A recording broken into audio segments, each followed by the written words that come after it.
जी आपने म्यूट कर लिया है। म्यूट हो गया जी। Recording in progress.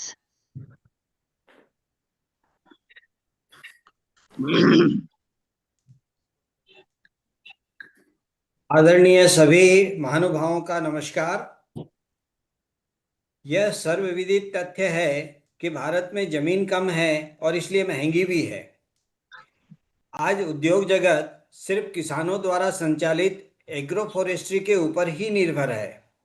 अब जैसे जैसे इस लकड़ी के दावेदार बढ़ते जा रहे हैं, प्लाईवुड के लिए आवश्यक रॉ मटेरियल की अवेलेबिलिटी कम और महंगी होती जा रही है, क्योंकि पेपर इंडस्ट्री के अलावा एमडीएफ उद्योग और अन्य उद्योग भी शॉर्ट रोटेशन की लकड़ी के दावेदार बनते जा रहे हैं। ऐसे में प्लाईवुड उद्योग जगत के लिए यह फॉरेस्ट पॉलिसी रोशनी की एक छोटी किरण दिख रही है। सभी इंडस्ट्री के लिए, पेपर इंडस्ट्री और एमडीएफ के अलावा प्लाईवुड उद्योग के लिए भी ये एक रोशनी की किरण है। अब हमें ये देखना है कि जब सिर्फ पॉलिसी बनाने में दशकों लग गए, तो इसको स्मूथ बनाने में आगे कितना समय लगेगा और क्या क्या करना पड़ेगा। यह न सिर्फ हमें खोजना पड़ेगा, बल्कि अपना हर संभव प्रयास भी करना पड़ेगा। हमारी आने वाली पीढ़ी के लिए, हमारी आने वाली पीढ़ी के उज्जवल भविष्य के लिए हमें इस पॉलिसी को उपयोगी बनाने में अपना तन मन धन देना ही होगा। प्लाईइंसाइट आभारी है डॉक्टर प्रशांत और एप्पल प्लाई का, जिन्होंने इस कार्यक्रम को सपोर्ट किया है। आशा है वुड टेक्नोलॉजिस्ट एसोसिएशन के सहयोग से आयोजित यह वेबिनार उद्योग जगत के लिए इस महत्वपूर्ण मुद्दे में एक मील का पत्थर साबित होंगे। प्लाईइंसाइट आभारी है वन विभाग से जुड़े हुए सभी विद्वान जनों का, जिनका अनुभव उद्योग को इस पॉलिसी का अधिकतम लाभ लेने में मदद करेगा। मैं सभी हमारे आदरणीय पैनलिस्ट का एक छोटा सा इंट्रोडक्शन देना चाहूँगा। हमारे साथ हैं डॉक्टर MP सिंह, 1990 बैच के, जो अब फिप्पी के डायरेक्टर जनरल हैं। श्री RK सप्रा जी, 1982 बैच के, जो एक्स PCCF हरियाणा के plus Haryana forest development corporation के MD रह चुके हैं। HD कुलकर्णी साहब, जो वाइस प्रेसिडेंट रह चुके हैं ITC पेपर बोर्ड के, वो आज किसी कारण से ज्वाइन नहीं कर पाए हैं। डॉक्टर सुनील पांडे जी हैं, जो ITC लिमिटेड के PSPD में वाइस प्रेसिडेंट हैं। Shri Subhash Jolly ji, patron wood technologist association, हमारे साथ में, जिनके सहयोग से यह कार्यक्रम हो रहा है। श्री AK गोयल जी, 1981 बैच के, special secretary government of India Kerala से, वो केरला बैच के हैं, वो हमारे साथ में जुड़े हुए हैं। डॉक्टर V इरुलंडी, 1982 बैच के, जो एक्स PCCF तमिलनाडु से हैं। डॉक्टर KN मूर्ति, 1985 बैच से, जो कर्नाटका में एक्स PCCF रह चुके हैं। श्री महेश शिरूर जी, 1993 बैच के, जो PCCF बेंगलोर में रह चुके हैं। प्रोफेसर KT प्रतिभान जी हमारे साथ जुड़ेंगे, जो Tamil Nadu forest college and research institute के फॉर्मर डीन रह चुके हैं। डॉक्टर ओमप्रकाश मडगुनी जी, जो Indian institute of forest management में रिटायर्ड हुए हैं। श्री BR नारायण स्वामी जी जुड़ेंगे, जो कोयम्बटूर से फार्मर हैं। डॉक्टर A निकोडमस, कोयम्बटूर से ही IFGTB में साइंटिस्ट D के पद पे हैं। डॉक्टर प्रशांत हमारे साथ में हैं, जो south Indian plywood manufacturing association के प्रेसिडेंट हैं और एप्पल प्लाई के डायरेक्टर हैं। श्री मुजीब रहमान जी, जो all Kerala plywood manufacture association के प्रेसिडेंट हैं। श्री मोएज वाग जी, जो हंसुर प्लाईवुड वर्क्स के डायरेक्टर हैं, श्री विष्णु प्रसाद जी, जो कृष्णा प्लाईवुड ग्रुप तमिलनाडु में डायरेक्टर हैं, श्री लक्ष्मीकांत शर्मा जी, जो वुड टेक्नोलॉजिस्ट एसोसिएशन के वाइस प्रेसिडेंट हैं, और वुड टेक्नोलॉजिस्ट के एसोसिएशन के ही वाइस प्रेसिडेंट अवधेश यादव भी हमारे साथ जुड़ेंगे। और हमारे साथ जुड़ेंगे श्री वैद्यनाथन हरिहरन जी, जो अ, एर्नाकुलम से वो रेजिन टेक्नोलॉजी के मास्टर हैं, और हमारे वुड टेक्नोलॉजिस्ट एसोसिएशन के सेक्रेटरी भी हैं। मैं जोली जी से आग्रह करूंगा कि वो 2 शब्द कहें और कार्यक्रम को आगे बढ़ाएं।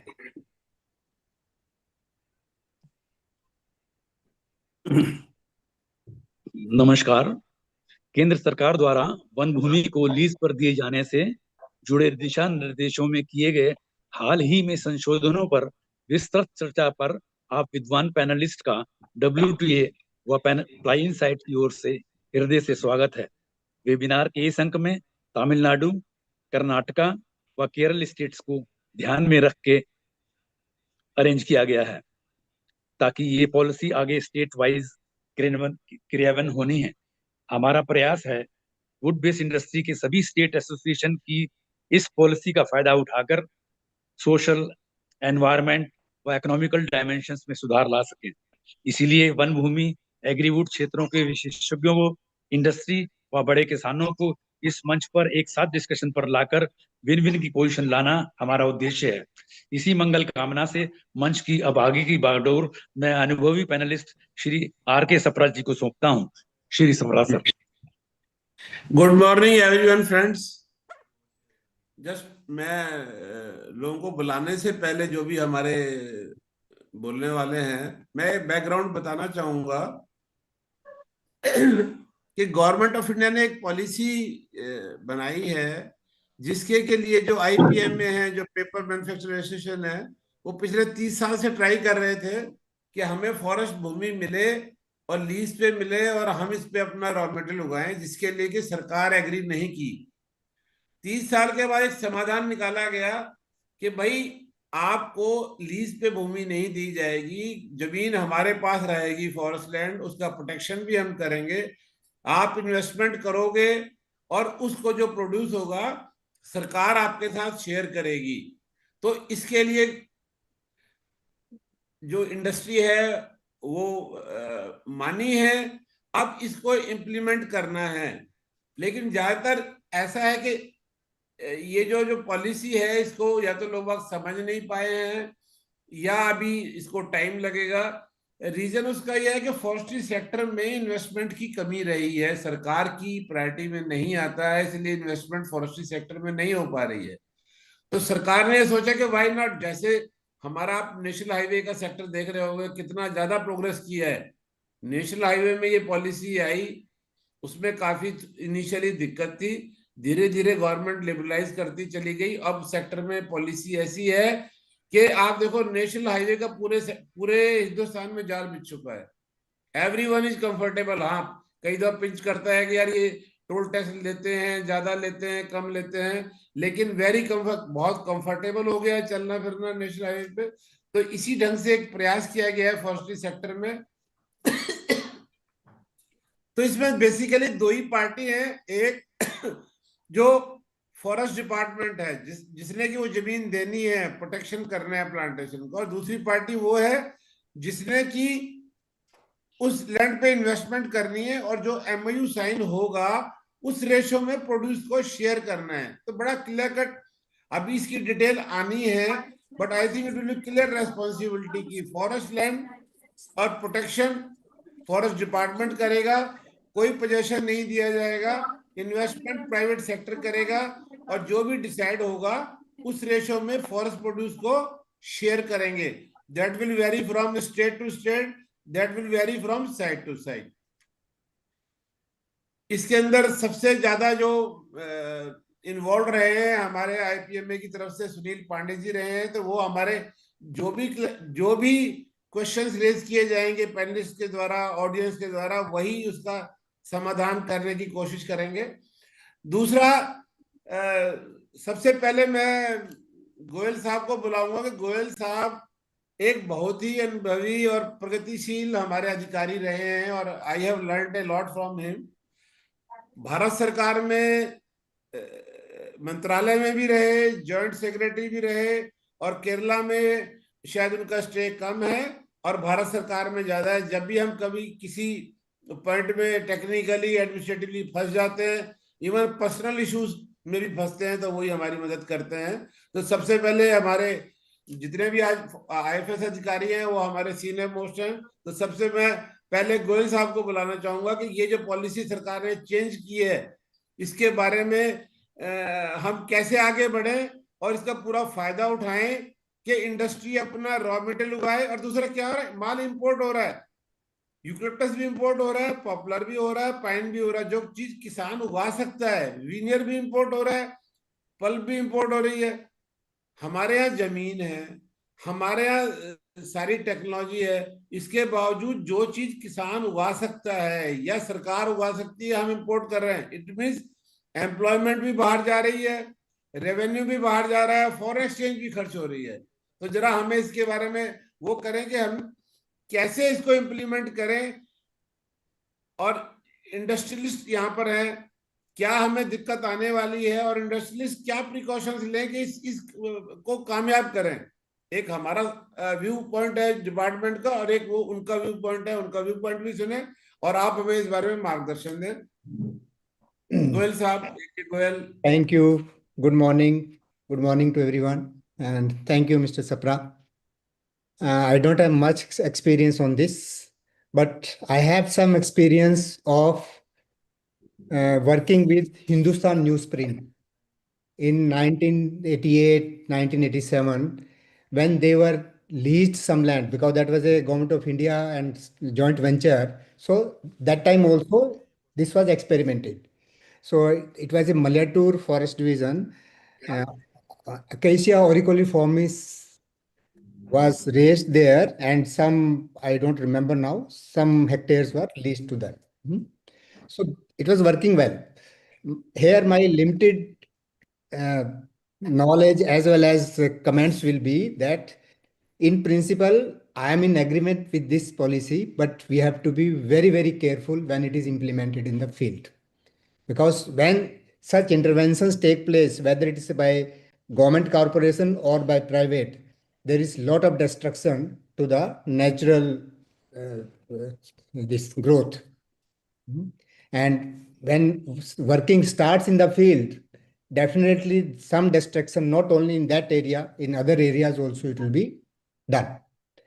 So if it is done properly, implementation is proper, and we are careful that natural growth in other areas is not disturbed, I think this will be a good experiment, and we have to be very careful in selecting the areas which can be leased on to private agencies. Degraded forest areas which are meant for plantations, which forest departments could not bring up, and there are so many reasons it was not successful. Forest department were not able to raise those plantations.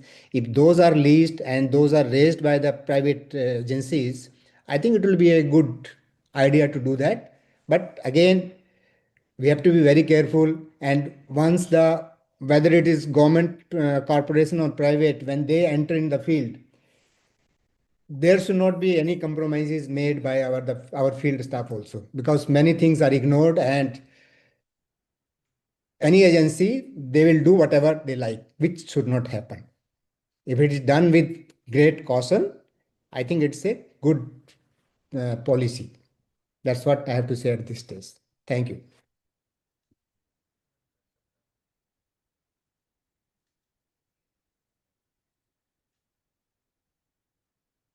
I finished. Yeah. Thank you very much, Goel Sahab. We are very thankful for your feedback, and we will disturb you time to time. Now I will call Irulandi Sahab. Irulandi Sahab, मेरे ख्याल जितने भी हमारे यहाँ पर officers हैं, ही the most experience जिन्होंने किसानों के साथ काम किया है। तमिलनाडु में पूरा एक एक्सटेंशन विंग था, उसमें ये चीफ भी रहे और डिफरेंट पोजीशंस पे रहे और काफी लॉन्ग टाइम पे रहे हैं। तो एक्सटेंशन का बहुत बड़ा अनुभव है। अब बेसिकली ये फॉरेस्ट लैंड है, फॉरेस्ट लैंड पे अगर प्लांटेशन उगानी है तो ओनली लार्ज फार्मर उगा सकता है, या प्लांटेशन कंपनीज उगा सकती है, या इंडस्ट्री उगा सकती है। मेरे हिसाब से तो तीन ही एजेंसी मुझे नजर आई। तो मैं रोलैंडी साहब से ये जानना चाहूंगा कि वो बताएं कि कैसे इस पॉलिसी को इम्प्लीमेंट करें कि जो चीज किसान उगा रहा है वो फॉरेस्ट लैंड में उग जाए। इतना इतना हम क्यों इंपोर्ट कर रहे हैं? इंपोर्ट करके अपने फॉरेन एक्सचेंज का भी नुकसान कर रहे हैं, किसानों का भी नुकसान कर रहे हैं। जैसे ही बाहर से इंपोर्ट होता है वैसे ही उसका रेट जो है किसान की लकड़ी का कम हो जाता है। तो एरलेंडी साहब, you are welcome, please share your views. Thank you, Sapra ji. Of course, the earlier speaker, I think, they shared a positive experience. I too, it's a good move, especially for, improving the degraded forest. Though we claim that we have got around 23 or 24% of geographical area of India covered with the forest cover, but still there are a sizable, extent of, the forest area density has to be improved. Because I was going through one of the USA, survey report, they quote this just for your information I am talking, that is not to take it as a official this one, figure. They say, through their survey, they say India has got only 15% of the forest area which was to be considered as a forest. The remaining area, they say it needs a lot of development. I too, agree, because I served in nearly 10 districts as a territorial, district forest officer. There are areas where need to be, improve through artificial regenerations. Of course, the species introductions may vary, depends on the requirement of the particular state, and as well as the the people who are living around. You all aware that of late, I think we focus more of joint forest management, because whatever the area we are focusing for this particular development of plywood or any other this one, we need definitely we need the support of the local people. Because if you want to, somebody was mentioning the protection part has to be taken by the forest department. Yes, I agree to that. But with the available, the forest, this one, and the extent of their workload, they alone cannot, protect the forest because of so many reasons. So definitely, I think we have to take the, people who are living around that this one, the area where we are planning to develop, we must take the people also along with that, make a people participation the program. So which will definitely will give you a good dividend for the purpose. I think we are planning to have this development of the pulpwood or any other minor forest produce. It will help. One more thing, I think you all must be aware, of late, in fact, the most of the pulpwood requirement, we have got two, this one, paper industry here in Tamilnadu, the TNPL, Tamilnadu Newsprints Limited, this is a government undertaking. Another one is SSI. These two, paper mills are, running for the last so many years. Of course, initially they were using only the bamboo as a raw material. Subsequently, because of the processing difficulty and all, they have switched over to eucalyptus and casuarina and other few species.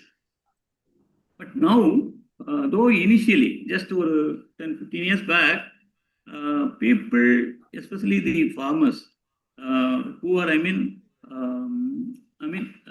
like to, plant eucalyptus and earn something from out of from the land. But of late, there are lot of, public, especially some 2-3 districts where these pulpwood plantations are being raised, both in the forest land as well as in the farmers' land. They are, making a lot of agitations, telling that there are a lot of, this one, water absorption, all so many reasons they say. They are not, coming forward to grow pulpwood species in their farmers' land. At the same time, they are, objecting also. They are making a lot of agitation against the government not to, further expand of the eucalyptus in the forest area. Otherwise, the eucalyptus planted in the forest area only was the main supply of the raw material to these two, paper mills. So we must, when we develop this kind of development, we must take into the consideration of the local, the community also. So that will, help for the success of our program. So the first round, I think I'll finish with this point. I'll come back. Thank you. Thank you, Dr. Landy. Now I will call Dr. Murthy. He's also working with the farmers and retired as PCCF in Karnataka. Karnataka is a very conservation-oriented state. Once I was inaugurating a workshop in ITC Bangalore, and by seeing my presentation, one of the officer of Karnataka left my presentation because I was too much focused on eucalyptus. And one of the more comment I would like to make about the Karnataka, one of the ex of Karnataka said, we are having 100-year-old teak plantations, but we are not felling it and converting into a miscellaneous forest. I couldn't understand why we raised that plantation, managed for 100 years, and now we are allowing it to miscellaneous. So now I will call Dr. Murthy to share his views, how we can make this policy successful. Good morning to all. I am heading a startup called Treelands Products and Services. Can you hear? Yeah, we are here. We are heading this small organization. I am heading this small organization, and we are working very closely with farmers who have participated in agroforestry programs, raised a lot of trees, and they are now struggling to market their produce. So in Karnataka, the situation is that Melia dubia is the very popular plywood species, and eucalyptus is the pulpwood species, and of course, silver oak is very commonly, and large-scale plantations were raised by coffee estate owners. These are the 3 species of industrial importance. Of course, teak is raised by farmers, a lot of farmers, and they are finding it very hard to sell. It is selling in terms of tonnage, which is very strange in forestry. We always know that wood is sold in cubic meters if it is timber, and if it is, of course, plywood, we sell it in tonnage. Now, Melia dubia is nearly exhausted because the initial enthusiasm or euphoria, whatever we call, that has waned, and then they did not get the expected price. They got somewhere around sometimes from 6,000, and at some point of time when Gujarat industries were also coming to Karnataka, they managed to get some 13,000 rupees. At 13,000, farmers were really excited, but that was there only for a short while. And then industry started getting some eucalyptus from Australia, South Africa, and some other countries. The prices fell back to 10,000, and so now it stays almost between 10,000 and 11,000 rupees. That's the price. Even that price is attractive, but farmers expect that price to be paid at the farm gate itself, whereas the industry wants to pay that price at the industry gate. So there are a number of processes: cutting, loading, transportation. All those things are there, and then the industry also, anybody who is working logging agency will also expect certain amount of margin. All those things the farmers are not willing to see it, and neither industry is willing to pay. So both the people expect, the farmers expect, okay, give me 10,000, at the farm gate. Industry says, give me for 11,000 at the industry gate. It is not workable. So we have done this mealy trade for 3 years, and then we found it very difficult, so we are not doing it. The eucalyptus, there is a ban, but it is not a complete ban. There was pressure from some political interests and some environmental groups to ban this completely. There is a restriction on government planting eucalyptus, but there is no restriction on farmers to plant eucalyptus. But government nurseries will not raise seedlings and supply. So it is entirely for the private sector. And some people are raising clonal seedlings and distributing to farmers. Farmers are planting. That is going on. But however, the policy is not in friendly to the eucalyptus cultivation. So many farmers who had eucalyptus, after cutting, they have removed the stumps also, sold off. Then the fresh areas are much less than what is being extracted. So maybe over next 10-15 years, the eucalyptus will nearly disappear from Karnataka, from the farmlands. Of course, there are a lot of eucalyptus plantations on the government land, particularly raised by the forest corporations and also some public sector industries, which initially had a lot of land and they've raised some tree growth there. So they have some eucalyptus trees which are quite big enough and can be good for even plywood also. Those plantations do exist, but it is not a popular species as of now. But some farmers, some nursery entrepreneurs are taking interest. Now the silver oak thing is continuing. A lot of coffee estate owners want to cut and sell. They have huge amount of stock.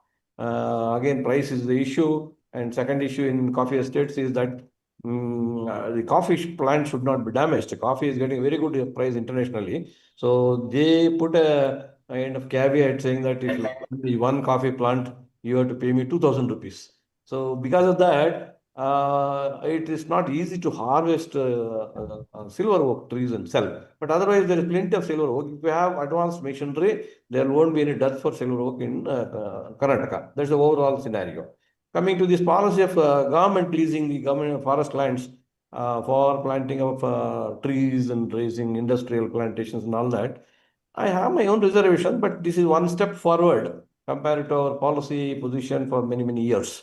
So industries have been requesting for allocation of wastelands or degraded forest lands almost for 3 to 4 decades. Since 1990, we have been hearing this, that please give us some land, we will raise. At some point of time, the cooperatives from Anand, they also came up, set up some societies they set up and they were given some land. But that experiment did not succeed. They were given some community wastelands and some cooperative societies were set up. But that was not a very big success. We had some trials in Karnataka, but that has petered out. That is not there anymore.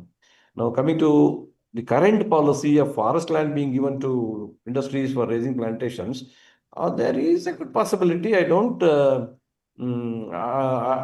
say that it is not possible to raise industrial plantations, but there will be quite a few constraints. We have to retain the existing growth, then the quality of land, what they will offer may be highly degraded. It may not support very rapid growth of traditional species. Even eucalyptus also some places may struggle to come up. What to talk of other species.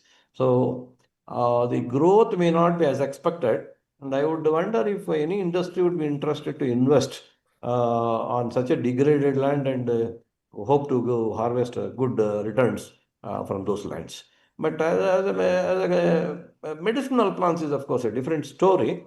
They may not require huge bulk, but the quality of produce and the density of planting may be more important in for medicinal plant purposes. Some medicinal plant industries are also interested.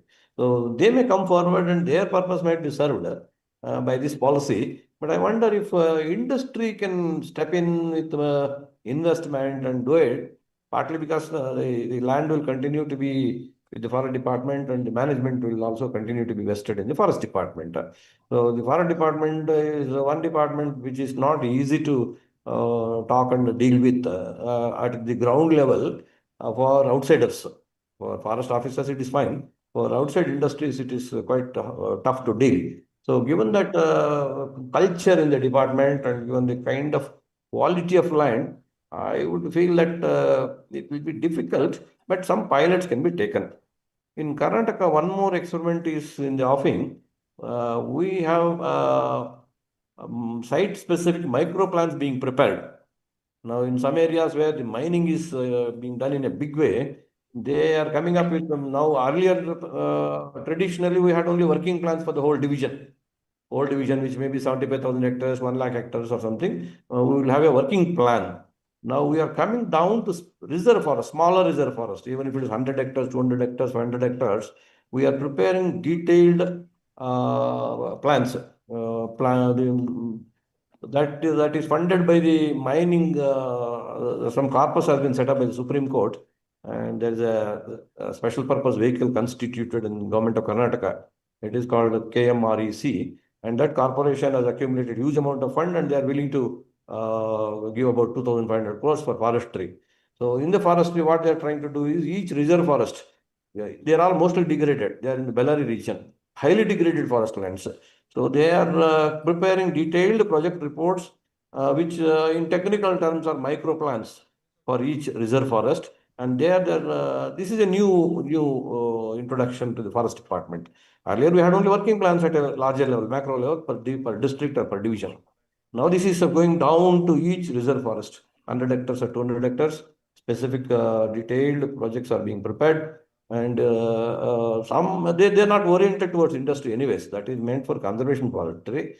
But the principles of how to prepare detailed project reports, they're engaging external experts to prepare DPRs.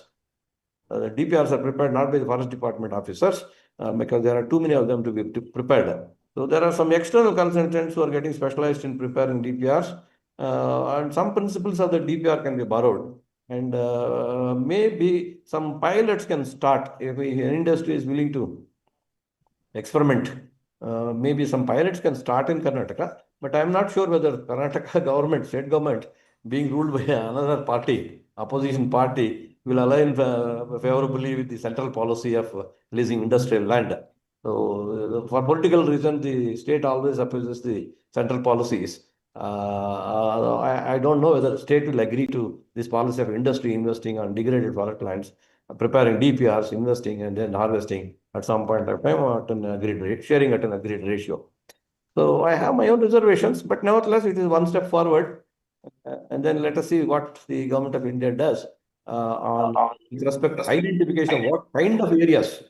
Now, because there are lots of fears. These fears are being expressed for quite some time, since 1990.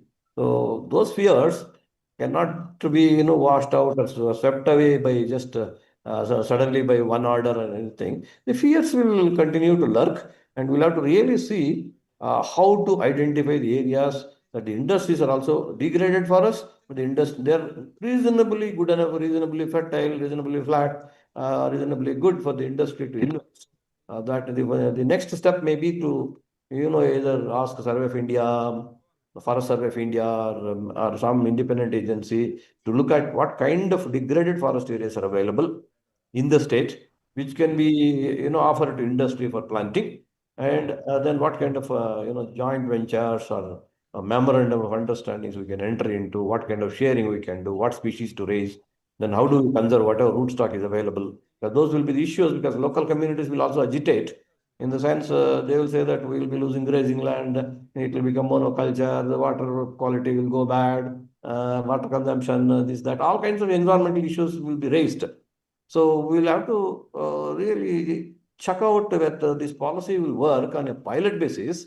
And I will be glad if some industries come forward, some 4 or 5 pilots can start somewhere. It may still require some kind of a tacit support from government of India and also state government. So without that, it will be very difficult to move forward. So I stop at this. Thank you very much. Thank you, Dr. Murthy. You have given a new angle of medicinal plant, and it is just addition to my knowledge that such companies may also come up. This is a really good thing. If the medicinal plants, we are having a lot of potential for export, and if they come up, they should be welcomed. Not only we have to grow the wood, we have to grow for medicinal plant also. So now I will call Dr. MP Singh and Just a minute, sir. Just a minute, sir. yes. Just a minute. I want to respond to your this one comment. Now we have prepared a couple of medicinal plant projects, and also we have prepared a draft medicinal plant policy for the state government from our organization. At that time, we have had a deep study and interacted with many medicinal Ayurveda Ayush industries. Those industries are interested, and for them, large areas or rich lands are not required. They require specific kind of areas because certain medicinal plants are found growing in rocky areas. So it is possible that medicinal plant industries may be interested and they can get the benefit sooner. They need not wait even the 10 years or 15 years. Maybe we should experiment with medicinal plants because their gestation period will be some 2 years or 3 years. And then the requirements can be easily met from degraded forest lands, and that will not damage the native vegetation also. So the potential I see is more for Ayurvedic industry than for the wood-based industry. That is really good. What orientation you have given to us? It is a new orientation. And just I will add that when you are cultivating medicinal plants in farmlands, it is changing the quality. But when you will cultivate medicinal plants in forest lands, that problem will not arise. So it is a good opportunity what you are talking. Yeah, they are also looking forward to it. The industry is looking forward. Medicinal Ayush industry is So looking forward. it is open for every product. It is not meant for only wood. It is open for every industry. And why? Because there is no lease. Still we are calling it as a lease. There is no lease at all in this system. Any industry may come, not only industry, even a large farmer may come, even a plantation companies may come. Anyone who is interested in this venture, it is not only open for industry, it is for any private entity who want to invest money in this sector. This sector needs money, I tell you. If it is properly, investment is made and both party gains, nothing is bad about it, what I feel.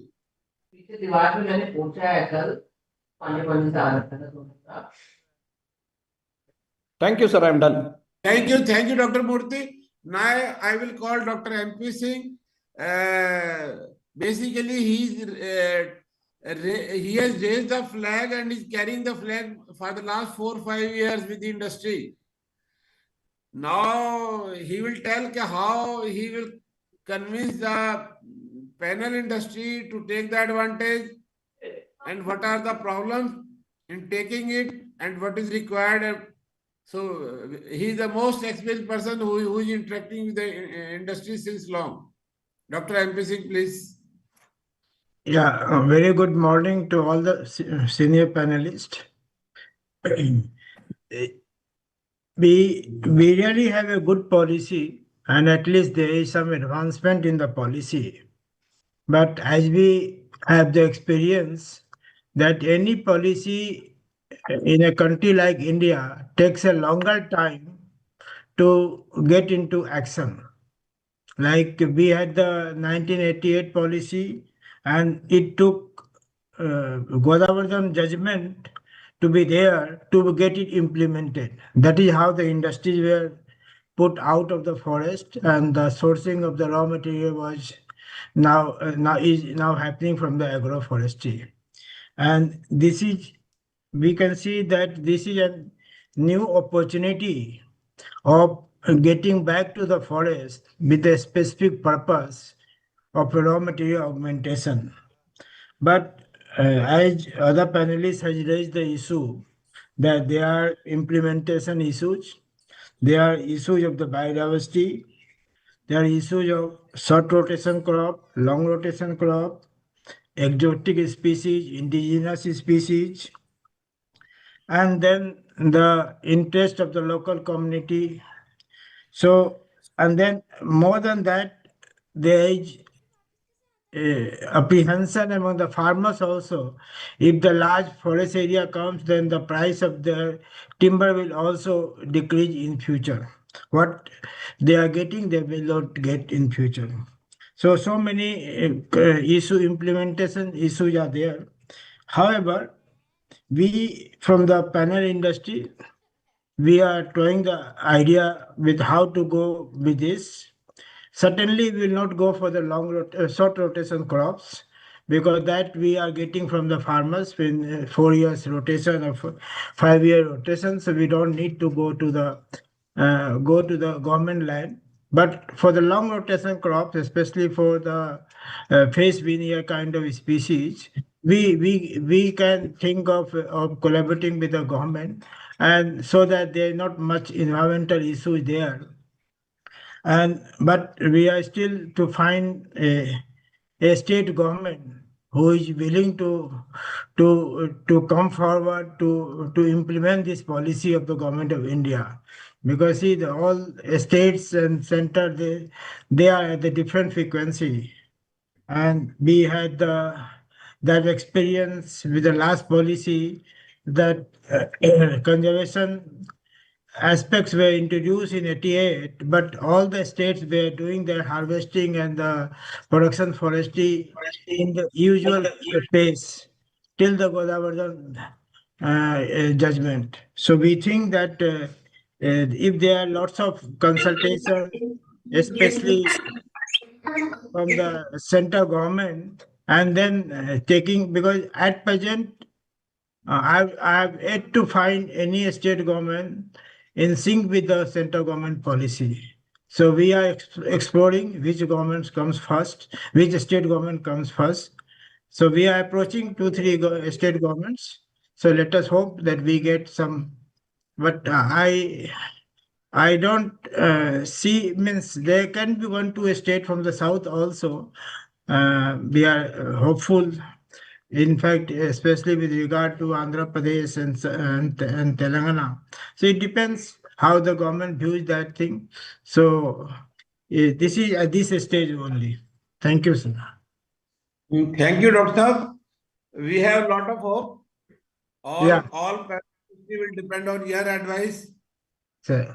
So now I will invite Mahesh Shirur, who retired as PCCF Karnataka, how he feels, because Karnataka is a very conservation-oriented state, and now you are saying it is ruled by the opposition, so it is very difficult to implement, and they will implement in opposite directions. So let Mahesh tell us how much possibility he feels we will be able to implement this scheme in Karnataka. Mr. Mahesh Shirur,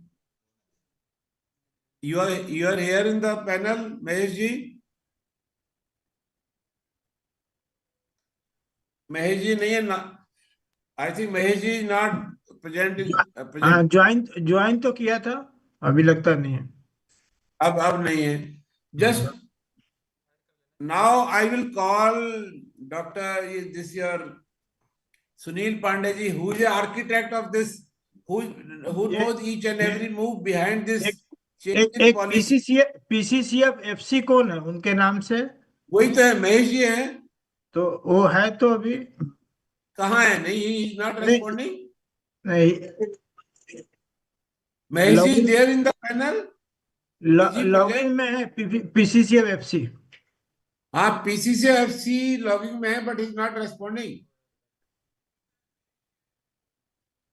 चलो वो पांडे जी के बाद बोलेंगे. महेश जी नहीं है तो now मैं I will just request. Tamil Nadu से ही मिस्टर प्रतिभान सर भी हैं. पार्थिबन सर पांडे जी के बाद बोलेंगे. जी sir.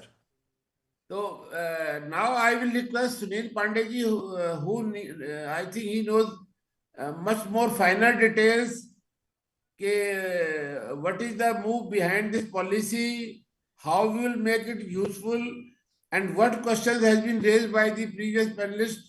Please try to cover those issues also. How to make it successful, because this success has come after 30 years, and now this is an opportunity to invite investment in the forestry sector, and let us try to, I think, make it successful like a national highway sector. I see like that. As the national highways progress, let our sector should also progress further. So, Dr. Suneel Pandey, please. And you have experience of forest department as well as industry both. You have worked for both of them. Please share your views. Yeah, good morning, sir. And good morning to all of you. I hope I am audible. Yeah. So, sir, there was some shortcoming in the introduction, so I would like to just correct that. I'm also IFS officer of 90 batch, so that was not there. Plus, 5 years of my career in government, I ran National Bamboo Mission under Ministry of Science and Technology. So, a lot of experience came from there, also working with the industry. And then I took pension in 2008. And after that, 5 years, I worked with the Sabah Forest Industries also uh, before coming to the ITC. So last 12 years, I am working with ITC. Now, there were some questions raised about Karnataka eucalyptus plantations. I think I would like to intimate that when Karnataka government issued an order in 2017, under which they almost banned the eucalyptus in farmers' field. And then the industry went to the High Court, and High Court stayed that order. And that order was stayed, and for that reason, the ITC is also promoting eucalyptus plantations in Karnataka. But we have requested the government that if government wants to appeal it to the Supreme Court, which they don't want to do, and Karnataka government formed one technical committee of about 4 members, and that technical committee gave the report to the Forest Department that eucalyptus, because all of us need to understand that we should not confuse clonal eucalyptus plantations with the seed-rooted eucalyptus plantation, which happened in Mysore, which happened in Ooty areas, because those were seed-rooted eucalyptus plantation, and its root, it has a apical root system which goes up to about 8 meters, 10 meters. But now everywhere the what eucalyptus is being promoted is the clonal eucalyptus plantations, in which we kill the apical root in the nursery itself through root trainers. And these eucalyptus clones, their root system does not go below 1.5 to 2 meters. And that is the reason why farmers came forward to raise these eucalyptus plantations, because it is easier for them to uproot because the root system does not go below. Also, there is a lot of confusion that it takes a lot of water and all that. We presented to the High Court, Karnataka High Court, that there is a study conducted that per kg of wood production, eucalyptus takes much lower water than what even the jamun, neem, and these species take. Certainly much lower than the rice and the agri crops, but it is, in fact, there are tree species which consume more water for producing 1 kg of wood than what eucalyptus does. So that was another argument presented to the Karnataka High Court. The third argument was that it is just a kind of a myth we are being told, because there was a study done in 3 districts of Andhra Pradesh where clonal eucalyptus plantations are being grown. And after 10 years, the groundwater study was done, and it was found that there is no impact on the groundwater in those 3 districts when clonal eucalyptus plantations are grown. So on these 3 grounds, the Karnataka High Court stayed that government of Karnataka order, and after that the plantations have started. So it's a kind of a myth. Most of the forest officers also don't know about it, and they always feel that eucalyptus is something bad. Now I will come to the current order, which is the government of India is issued. See, all of us need to understand that this order has taken at least something like 18 years of my career itself. The first approach to the government of India was made by me itself in 2008. And there have been multiple studies done, multiple presentations done to government of India. The first presentation was the lease model of degraded forest or the forest area to Mysore paper mill, which was done in 80s. And you won't believe, when we studied that model, what we found that Mysore paper mill, it was a government undertaking. Certainly, there is no lease has been done of the forest land to the private undertakings. It was done in Kerala to a government undertaking. It was done in Karnataka to the Mysore paper mill. And Mysore paper mill had to establish a parallel forestry organization to protect the land. Just a minute. And which industries cannot do it, because those officers who were in that plantation department of Mysore paper mill, they were delegated the powers to do eviction of the encroachments. And that is how those lands can be protected. Now, if we give that is the argument, and that is the study that went to Government of India also, that if you give lease to the government, to the private industries, they are not capable of protecting that land. Plus, you cannot. They are not capable of building a forestry organization. So that was one logic, and that is the reason why the current order is not the lease order of the forest land. It is a kind of a collaborative working in which the land will remain with the forest department. And this was the product, or this was a kind of a conclusion drawn after the experience of the Mysore paper mill. The second study that was done, because I was working with the Sabah Forest Industries, and they had a lease. Sabah Forest Industries has a lease of about, in Malaysia, of about 3 lakh hectares, and it is being managed by the industry. How it was being managed is that a third party, though in fact Britishers were also in Malaysia before, I mean, they were in India, they were in Malaysia. If you see the working plan of Malaysia forest divisions, they were exactly the replica of the Indian forest working plans. They converted the system to leasing the forest land to the industry for their industrial wood requirement. And they had a beautiful system that a third party like SGS, independent agency, was making the detailed project report. That is the reason why the DPR provision has come in this guideline. They were making detailed project report, which was acceptable to the forest department, which was acceptable to the industry. And then that agency was also monitoring the annual implementation of that DPR. And it was part of their working plan. So that is how this provision of DPR and the working plan incorporation has been brought into it. There is a heavy penalty on industry if they do not follow the annual management plan of that. So if certain areas, they are asked to conserve that. So in that 3 lakh hectare, about 2 lakh hectare was the conservation forest, which the industry was conserving at its own resources. There was the riparian reserves, there were the community reserves, and about 1 lakh hectare was the area which was to be done the plantation. So it is also a myth that globally, whenever the forest land has been given to the industry, they have just raised plantation. No, they have raised plantation, and from that income, they have done the conservation of the riparian reserves, they have done conservation of the wildlife reserves. And in fact, the current model or the current guideline is also stipulating that it's not, I mean, it should not be understood that the land the industry will take and it will just do the plantation. There will be the areas which will be the gorges, there will be areas where the conservation will be needed, and that has to be incorporated in the DPR. That is the reason the provision of the DPR has been provided for into this. And this has to be the part of the management plan. So there should not be any doubt that the conservation will get affected or industry will just damage the forest land. So these were the two studies or the two learnings which were incorporated in this guideline. Now, what this guideline says, basically, see, there are a lot of also the observations which are coming that this is a new activity. No, this is not a new activity. We have given 1.2 million hectare of the forest land to forest development corporations.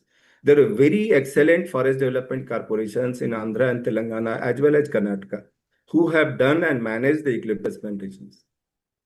So this order, or let's say raising eucalyptus plantation in forest, is not something which India is doing for the first time. It's only, earlier it was done by the Forest Development Corporation. Now it is supposed to be done by the Forest Department in collaboration with the industry.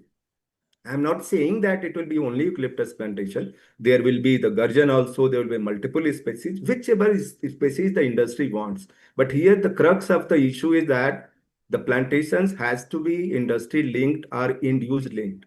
A lot of plantations have been done by the FDCs. In fact, there are the cashew plantations. There were the eucalyptus plantations. There were the bamboo plantations, which forest development corporations have raised.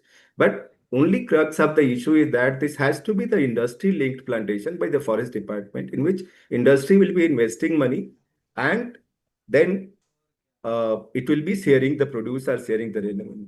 A lot of questions have also come that why there is a sudden interest of the industry in getting the land. First of it, the industry is not getting the land. It's not leased to the industry. But still, there are a lot of media reports we have seen that what is the interest of the industry? Let me explain this. When in ITC we started the agroforestry plantation, that was the mandate of National Forest Policy 1988, we developed productive clones. And you wouldn't believe hundreds of thousands of hectares of these pulpwood plantations were raised by ITC in the farmers' field. But after 2-3 rotations of these plantations, these lands are not degraded. There's a lot of humus had gone into the soil. There is a lot of the improvement has happened of the soil and the moisture of that particular area. And these lands are now capable of producing even the agri crops. Irrigation has expanded over a period of time. And these lands are capable of growing the cash crops. Now, what it means that when you are growing the industrial plantation or the let's say the eucalyptus plantation, it has to match or it has to compete with any agri crops. What it has done, that it has raised the table of the cost of wood, which is coming from the agroforestry. I'm not saying this is a bad phenomena, but gradually what is happening that our cost of wood has been raised. So let us say today the industry is consuming, including the plywood industry, we are consuming of the wood of $200 per BDMT. BDMT is basically the bone dry metric ton. If you just take out the moisture, you will be getting $200 per BDMT. Our competitors in Indonesia, in Malaysia, in Brazil, because they have the land which is not competing with any agriculture crops. Indonesia has the lease land, lease forest land. Brazil has the companies are owning it. Now you won't believe their cost of wood today is $100 per BDMT. The Indian industry is operating today. In fact, the peeling industry, it is paying about 15,000 rupees per metric ton for the peeling logs. Last year itself, there is about 80% increase in the imports of the plywood, veneer, and the peeling logs. Because the industry, when you are having a free trade agreement with ASEAN countries, with different countries, industry cannot survive with this cost of the wood. So the objective is that let us have part of it. So one is the agroforestry plantations areas are reducing in a sense. These are competing with other agri crops. The second one is that we don't want to disregard the farmers. What we want that maybe 15-20% of the wood comes from an area where the cost of wood is basis cost of plantation. So why Indonesia is getting a benefit? Because their cost of wood is the cost of plantation. In India, when you are taking it from the market, your cost of wood is double the cost of the plantation. So the industry is interested in that even if our 10-15%, see, it will not happen more than 10%, because even if you see this wood crisis cycle, which is going on from 2023 to 26, the demand supply gap is not more than 10-15%. But that demand supply gap has increased the wood price by about 100%. So we want to avoid a situation like this, and we want that at least 10-15% of the industrial wood comes from the forest, and that is the interest of the industry. Now coming to also, there has been, so once we explain the interest of the industry, why we are doing it, then the question comes that what about the environment? What about the biodiversity? See, frankly speaking, the areas which were allotted to forest development corporations for eucalyptus plantation in 1980, 1990, those areas, if you see, the forest cover is 90%. So it is a myth that if the plantations are raised in the forest areas, the areas will get degraded. That is not going to happen. The second myth is that the areas are being leased to the industry, which is not a fact. The third one is that biodiversity will get affected. No, that is not the case. If there are certain areas which needs to be conserved, it has to be incorporated in the DPR, and state governments need to be explained that it will be the area specific treatment which will be done, and that is not the case. The fourth thing is that we have the example that in Andhra Pradesh itself, about 40,000 hectares of the forest land, the plantations were raised by BSS communities. These are the JFM equivalent communities. Are those areas degraded? No, these areas are not degraded. So just presuming that if a monoculture plantation or eucalyptus plant, first of all, it will not be a monoculture plantation. If it is done, the area will get degraded. No, that is not the case. We have a case of 1.2 million hectares of the FDC plantations in last 20, 25, 30 years. So that is not the case. Then comes the local communities. See, plantation is one of the highest employment generating activities. In 1 hectare of plantation, we have calculated from nursery to harvesting, about 450 man days per hectare are getting generated, which is not getting generated in any of the forestry activity which is happening in those areas. And it will generate a local employment. You can keep a area specified for the fuel wood fodder. That is not an issue. You can put it in the DPR. You can put it in the working plan for the local communities. Industries will come in those areas because industrial wood availability will improve. The foreign exchange reserves will get conserved because you don't have to import long rotation tree species or even the tree species where there is a gap, demand supply gap is there with the agroforestry. So I think we have to certainly go with the pilot model. We have to convince the state governments, and we have to basically be very clear in our mind that we are not here to damage the forest. We are here to create employment, improve the forest cover of those areas, improve the wood availability so that it's a win-win situation for the local communities, for the forest, as well as for the industry. So I will stop here. I know there will be a lot of questions because the kind of background I have given. I'm very happy to explain that, but I think it's a long journey. It's a tedious journey. It has been a long journey. Already like 18 years of my career, I have been pursuing it. So, but I think let us not get afraid with that. I will stop here, and I'm ready to take up any question in this. Thank you, sir. Thanks a lot, Suneel Pandey ji. You have told in very detail how the things have progressed with the passage of time. Now I will call Professor K.T. Parthiban ji from Tamilnadu Agriculture University. This university is very prominent, and you will be surprised to know it has produced more than 100 IFS officers. I don't know how many of you may be knowing this only university, and many times I used to forget the name of the place, Mettapalayam.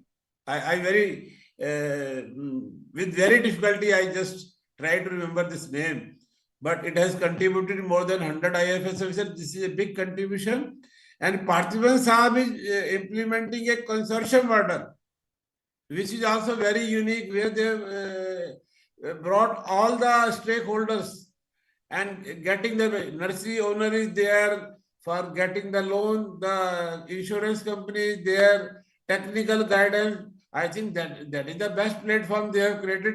So I will just invite Dr. Parthiban to share his views on this, how we can take benefit of this new policy. Dr. Parthiban, please. Morning there. Morning, everyone. Respected panelists. I am Dr. Parthiban joining from Metropolitan. Please confirm me whether my audio and videos are visible. Yeah, you are visible. Thank you, sir. Thanks for the invite as well, and thanks for all the deliberations.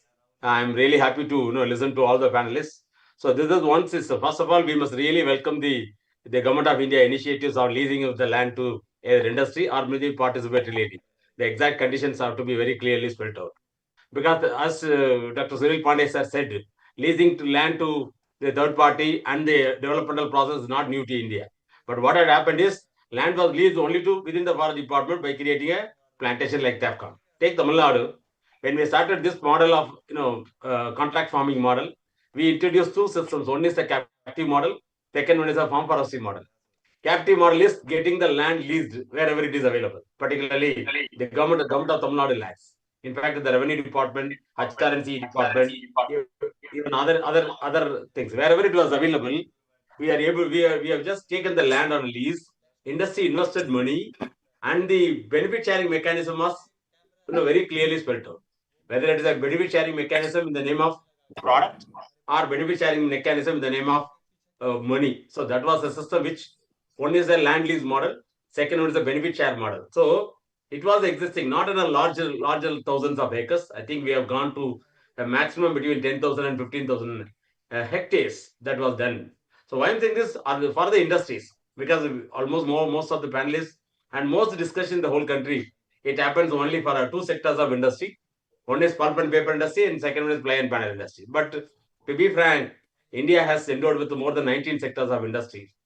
State of Tamil Nadu alone we have estimated total the demand of wood and wood resources for a solid wood alone.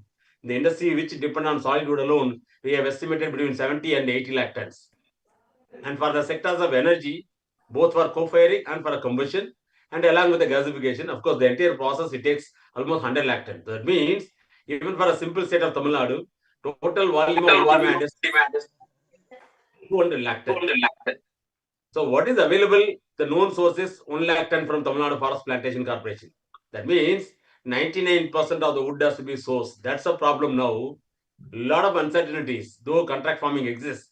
One industry plant, other industries are taking it. So maybe all these things are challenges. That's the reason wherever we go, we always present the challenges like production level challenges, processing, maybe marketing or consumption level challenges.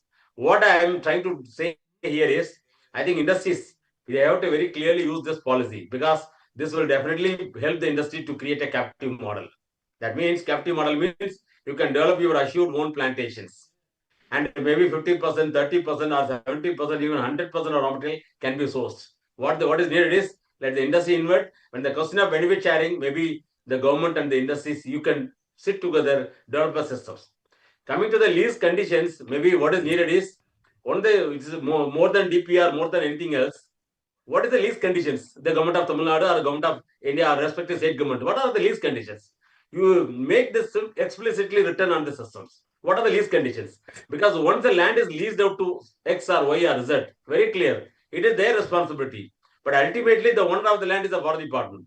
Let them ensure, like, what are the conditions to be maintained, like biological diversity, soil conservation, or whatever things. Even what I suggest is, industries may be very clear. You take a land, what they work out the conditions explicitly.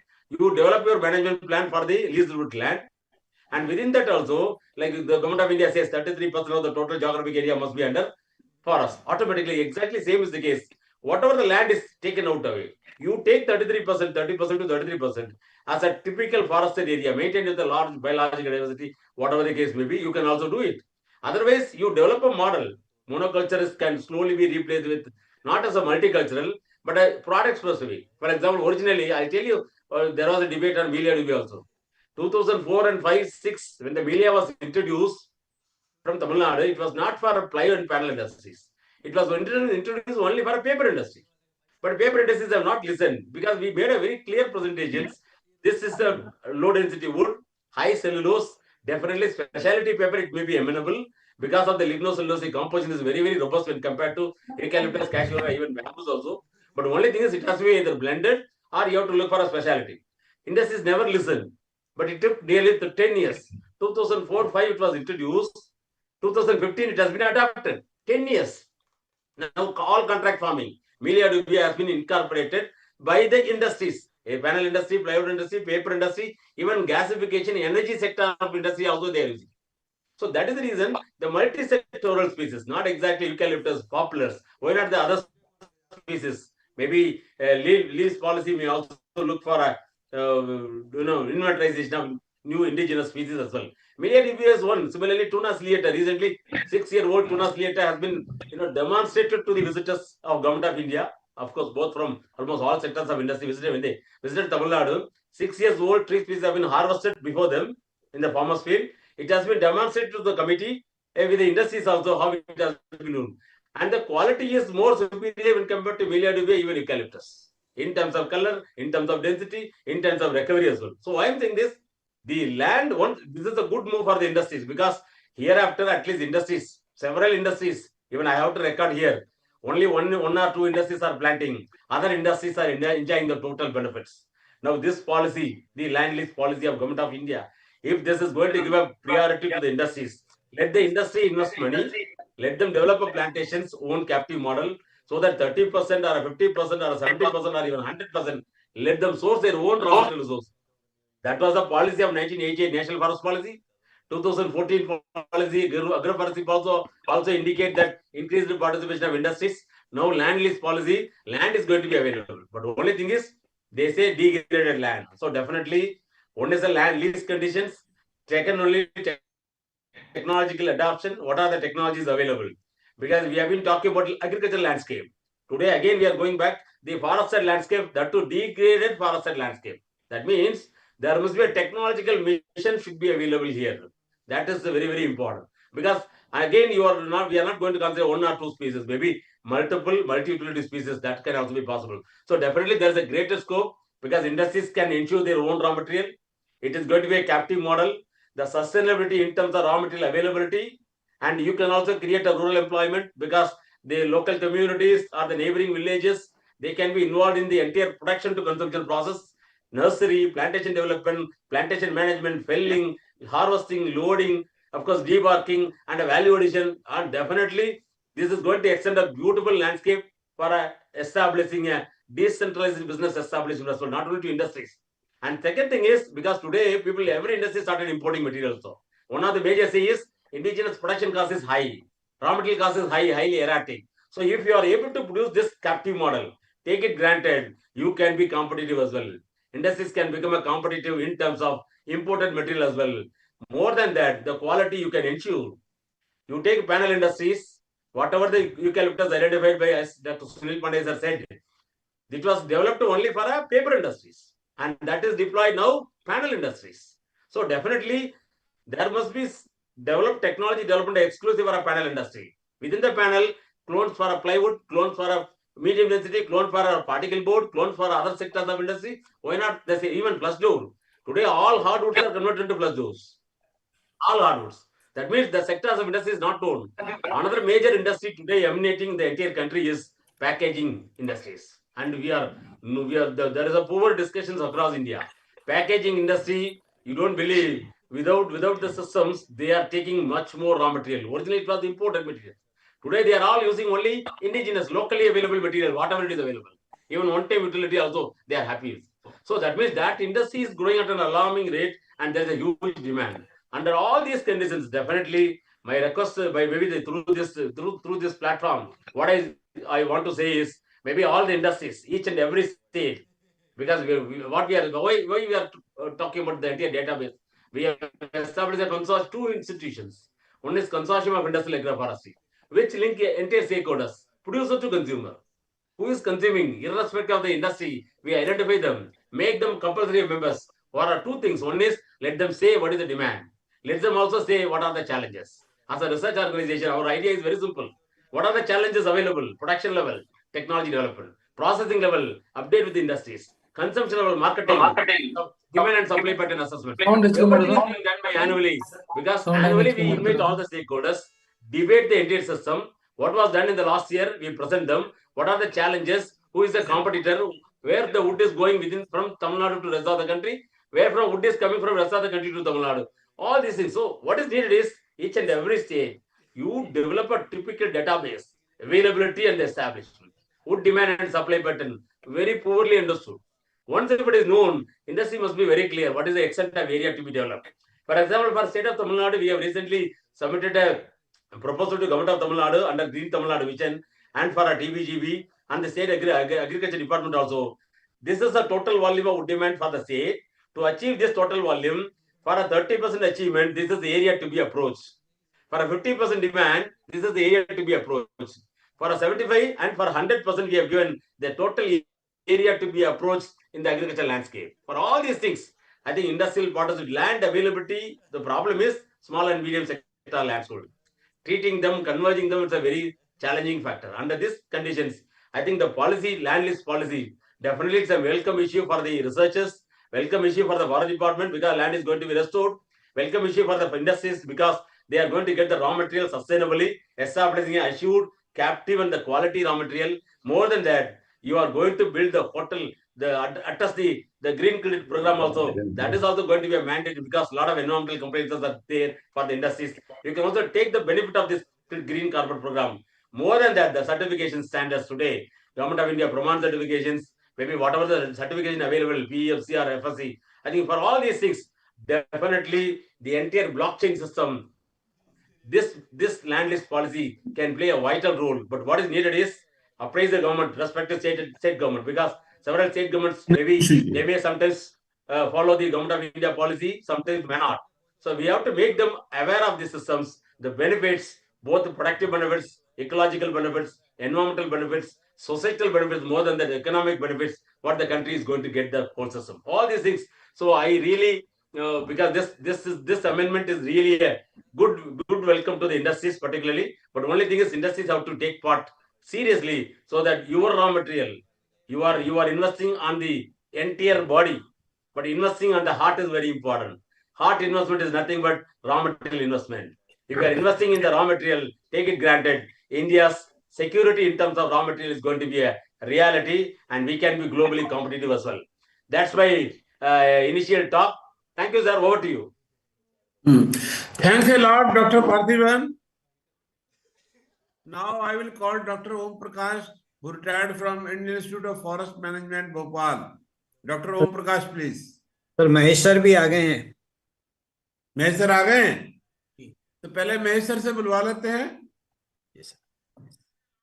Just I will Dr. Before Dr. Omprakash, Mahesh sir will be speaking and sharing his views about the new policy of sharing the forest produce in forest lands. Mahesh Shirur ji. Sir, good afternoon, sir. Good afternoon. Good afternoon, all my fellow panelists. Being the only member who is serving officer here, just I would like to give my few points on this discussion. Basically, now, as we are all aware, this attempt was made once by Government of India to give away such lands, forest lands, degraded forest lands, wastelands to wood-based industries to raise their own raw material. But this was challenged in the then Honorable Supreme Court, and court stuck it down. This is what I hear. Then later on, now over the years, the things have developed, and now once again, Government of India has come out with this policy. So first thing, we will have to see what are the further nitty-gritties of this policy, what are the further fine points of this policy, how Government of India is planning to take it forward, who will be framing the actuals of this, how it has to be done. For example, what sorts of land have to be given, to whom it has to be given, under what are the conditions to be imposed, what are the areas which are no-go type or which we cannot give. What are the plants they can grow? What is the limitation? What is the revenue sharing mechanism? All these things have to be worked out. Once these things are worked out, probably there will be some kind of public resentment by environmentalists. Then we will have to be ready with our answers, because some of them may even go approach court also, because like we have all seen in Aravali's case, how Supreme Court itself was, forced to take back its decision. So this is there. Once the pressure builds up, we should be able to give a proper information to the public before the misinformation starts spreading, and then the whole thing gets vitiated. So this is the one caution I would like people to take it. Secondly, with regard to Karnataka, what it was being discussed, already Murthy Saab told about eucalyptus ban. Yes, there was an eucalyptus ban by government. That was basically because in Kolar region, lot of eucalyptus was grown, and the groundwater table sank to very lower depths. So there was a misconception that it is mainly because of eucalyptus plantation, but that was not like that, because lot of borewells were dug and lot of water was getting exploited, but still under a lot of political pressure, ban was there, and immediately people approached High Court. High Court stayed that ban. That is how it is now. So anybody can grow eucalyptus, but government, forest department, as a respect to government policy, we are not taking up the cultivation of eucalyptus in the forestry areas, and we are not raising the seedlings in the nursery. But private people, like he said, they are doing, and private nurseries are doing. Now, with coming to what kind of areas we should take up is, I worked as a MD KFDC, Karnataka Forest Development Corporation.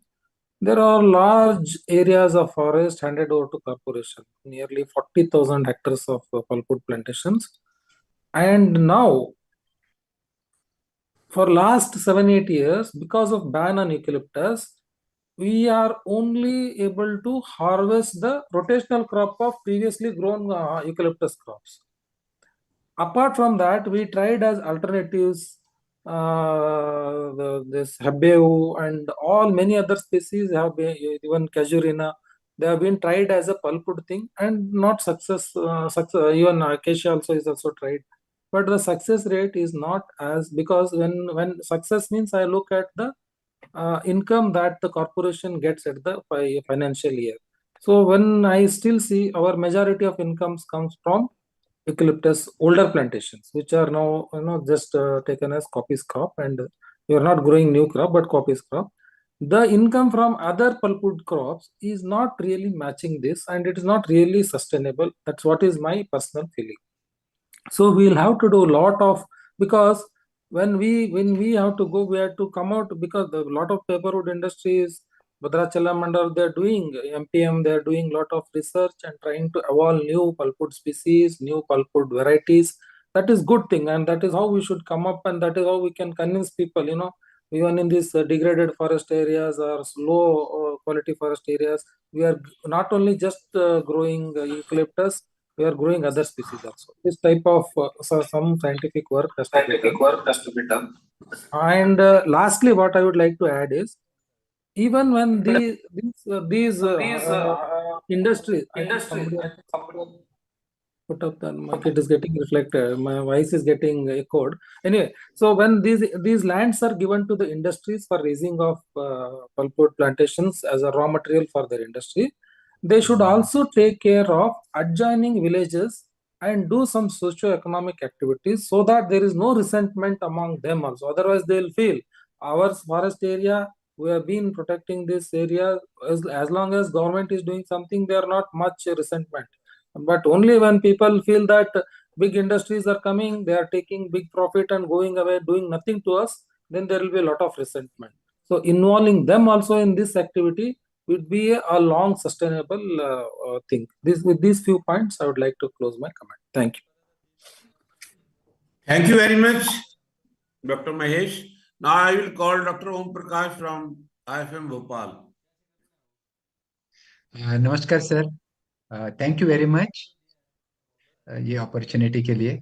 बहुत अच्छा discussion हो रहा है, और मैं थोड़ा सा पीछे जाना चाहता हूँ। 2015 में जब IIFM को ये रिस्पॉन्सिबिलिटी इंटरेस्ट किया गया था, जो नेशनल फॉरेस्ट पॉलिसी को रिविजिट करने के लिए, उस समय ये सब चीजें जो है ना इन डेप्थ डिस्कस किया गया था, because we held this kind of discussion in different parts of the country.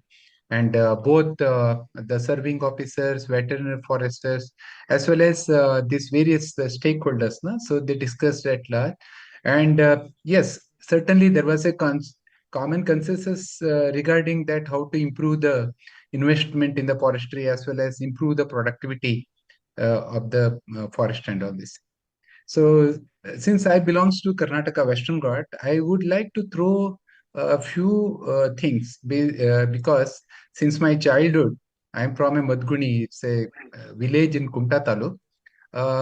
In my childhood, so these hillocks, they used to be barren, but they used to provide various kind of services, etc. So my observation was that, that when state government took a decision to what is called that this restore this laterite cappings as well as these degraded hillocks in the coastal villages, what I observed was that initially, as Mr. Pandey has mentioned, that there was a study that there was not impact on the. Am I audible, sir? Yeah, you are audible. Huh? Okay, sir. You are audible. So, yeah, thank you very much, sir. So initially, this groundwater level was improved, certainly because of their plantation approach, because they did some kind of soil and as well as moisture conservation work prior to introduce this acacia auriculiformis as well as casuarina in these landscapes. So certainly, they helped us in getting good water in the wells, as well as combating erosion to this command area fields, etc. But what we observed that gradually, since the third year and onwards, groundwater level has reduced, as well as the salinity ingression in the groundwater has also increased. Other hand, also this fodder and herbs and also tubers, they have disappeared because, as we are all know, because they are also demanding species. So because of this closed canopy, they have disappeared. So uh, and other hand, yes, certainly it has increased the visual impact as well as the landscape impact, because the entire laterite cappings as well as this barren hillocks, they are stocked. They increase certainly the green cover and also landscape beauty of these coastal villages like Kadle, Holnagadde, because we have two officers from Karnataka, so I think they can also recollect these things, no? Holnagadde and other even coastal landscapes, surrounded coastal lands.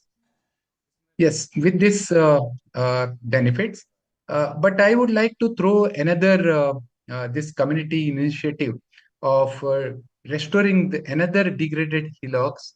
When I was school-going children in Halkar, there is another village, because Madhav Gadgil has extensively studied this community initiative in restoring these degraded hillocks, as well as the sustainable development of this landscape.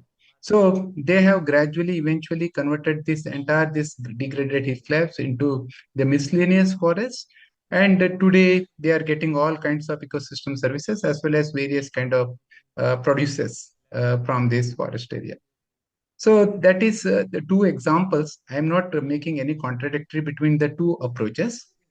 Uh, Another two things which has already the PCCF Karnataka has already mentioned about that leasing of Karnataka land, especially in our place, that is Western Ghat area, by this Haryana polyfibers as well as this Mysore paper mills. You know that regarding this Haryana polyfibers, yes, there was a complaint on their commercial plantations. Still, it is on hold. Regarding this Mysore paper mills, land was given on lease for the operation from 1980 to 2020. Uh, they are having something around roughly around 33,000 hectares. It is well within the evergreen forest area, na? You know, the Tirthalli and Shimoga area and all these things. They basically grow acacia or casuarina and all these kind of plantation there. Now, though it has closed, supplied close, as he has mentioned that now no new plantation and only they are going for rotational harvest, etc. So because it is closed since 2015, but state government is now seeking renewal of this lease for another 40 years or so. So this is something actually, it is not only here actually, this leasing of land to the corporate, it was in practice also, because I visited some 12 states. Some of the examples like in Chhattisgarh, they have given forest land on lease to grow eucalyptus for JK by the JK paper mills, etc. So those things also we have documented. So by understanding this new change in 2026, that is within that Suraksha Niyam, Forest Suraksha Niyam earlier, FCA and the Forest Act, etc. So what argument it is that I fully understood these arguments, both pros and cons, taking into that 33% of forest cover need to be achieved as per the forest policy 1988. Yes, how to achieve this 33 forest and tree cover, that should be in the agenda and should be achievable, because some of the earlier study conducted by Mr. Ahmed and all these things, it can be achievable. Okay, so though the forest area is something around 21%, but even though it can be achievable. Ever increasing import of paper, pulp, and other wood products, etc. Sapra sir has extensively mentioned this. Yes, this is to loss to the foreign, what is called that foreign currency, etc. and all. And other hand, that poor or low investment in forestry, I don't know, because in the literature says that this compensatory afforestation, the Campa has achieved its plantation just by spending 68% of the fund. So it means that there is 32% fund is unutilized, but there are two thoughts, that poor or low investment yes, certainly private is not investing in the forestry. That is true. Then commercial plantation considered as non-forestry activity earlier time.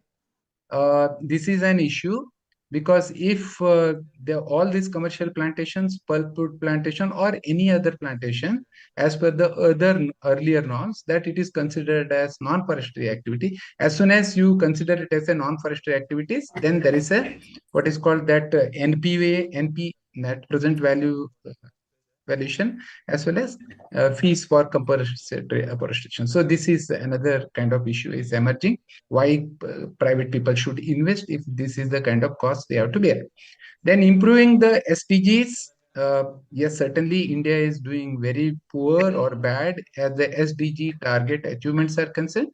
And also now there's a forest certification principle. One of the principles says that tenure rights to the local community, etc.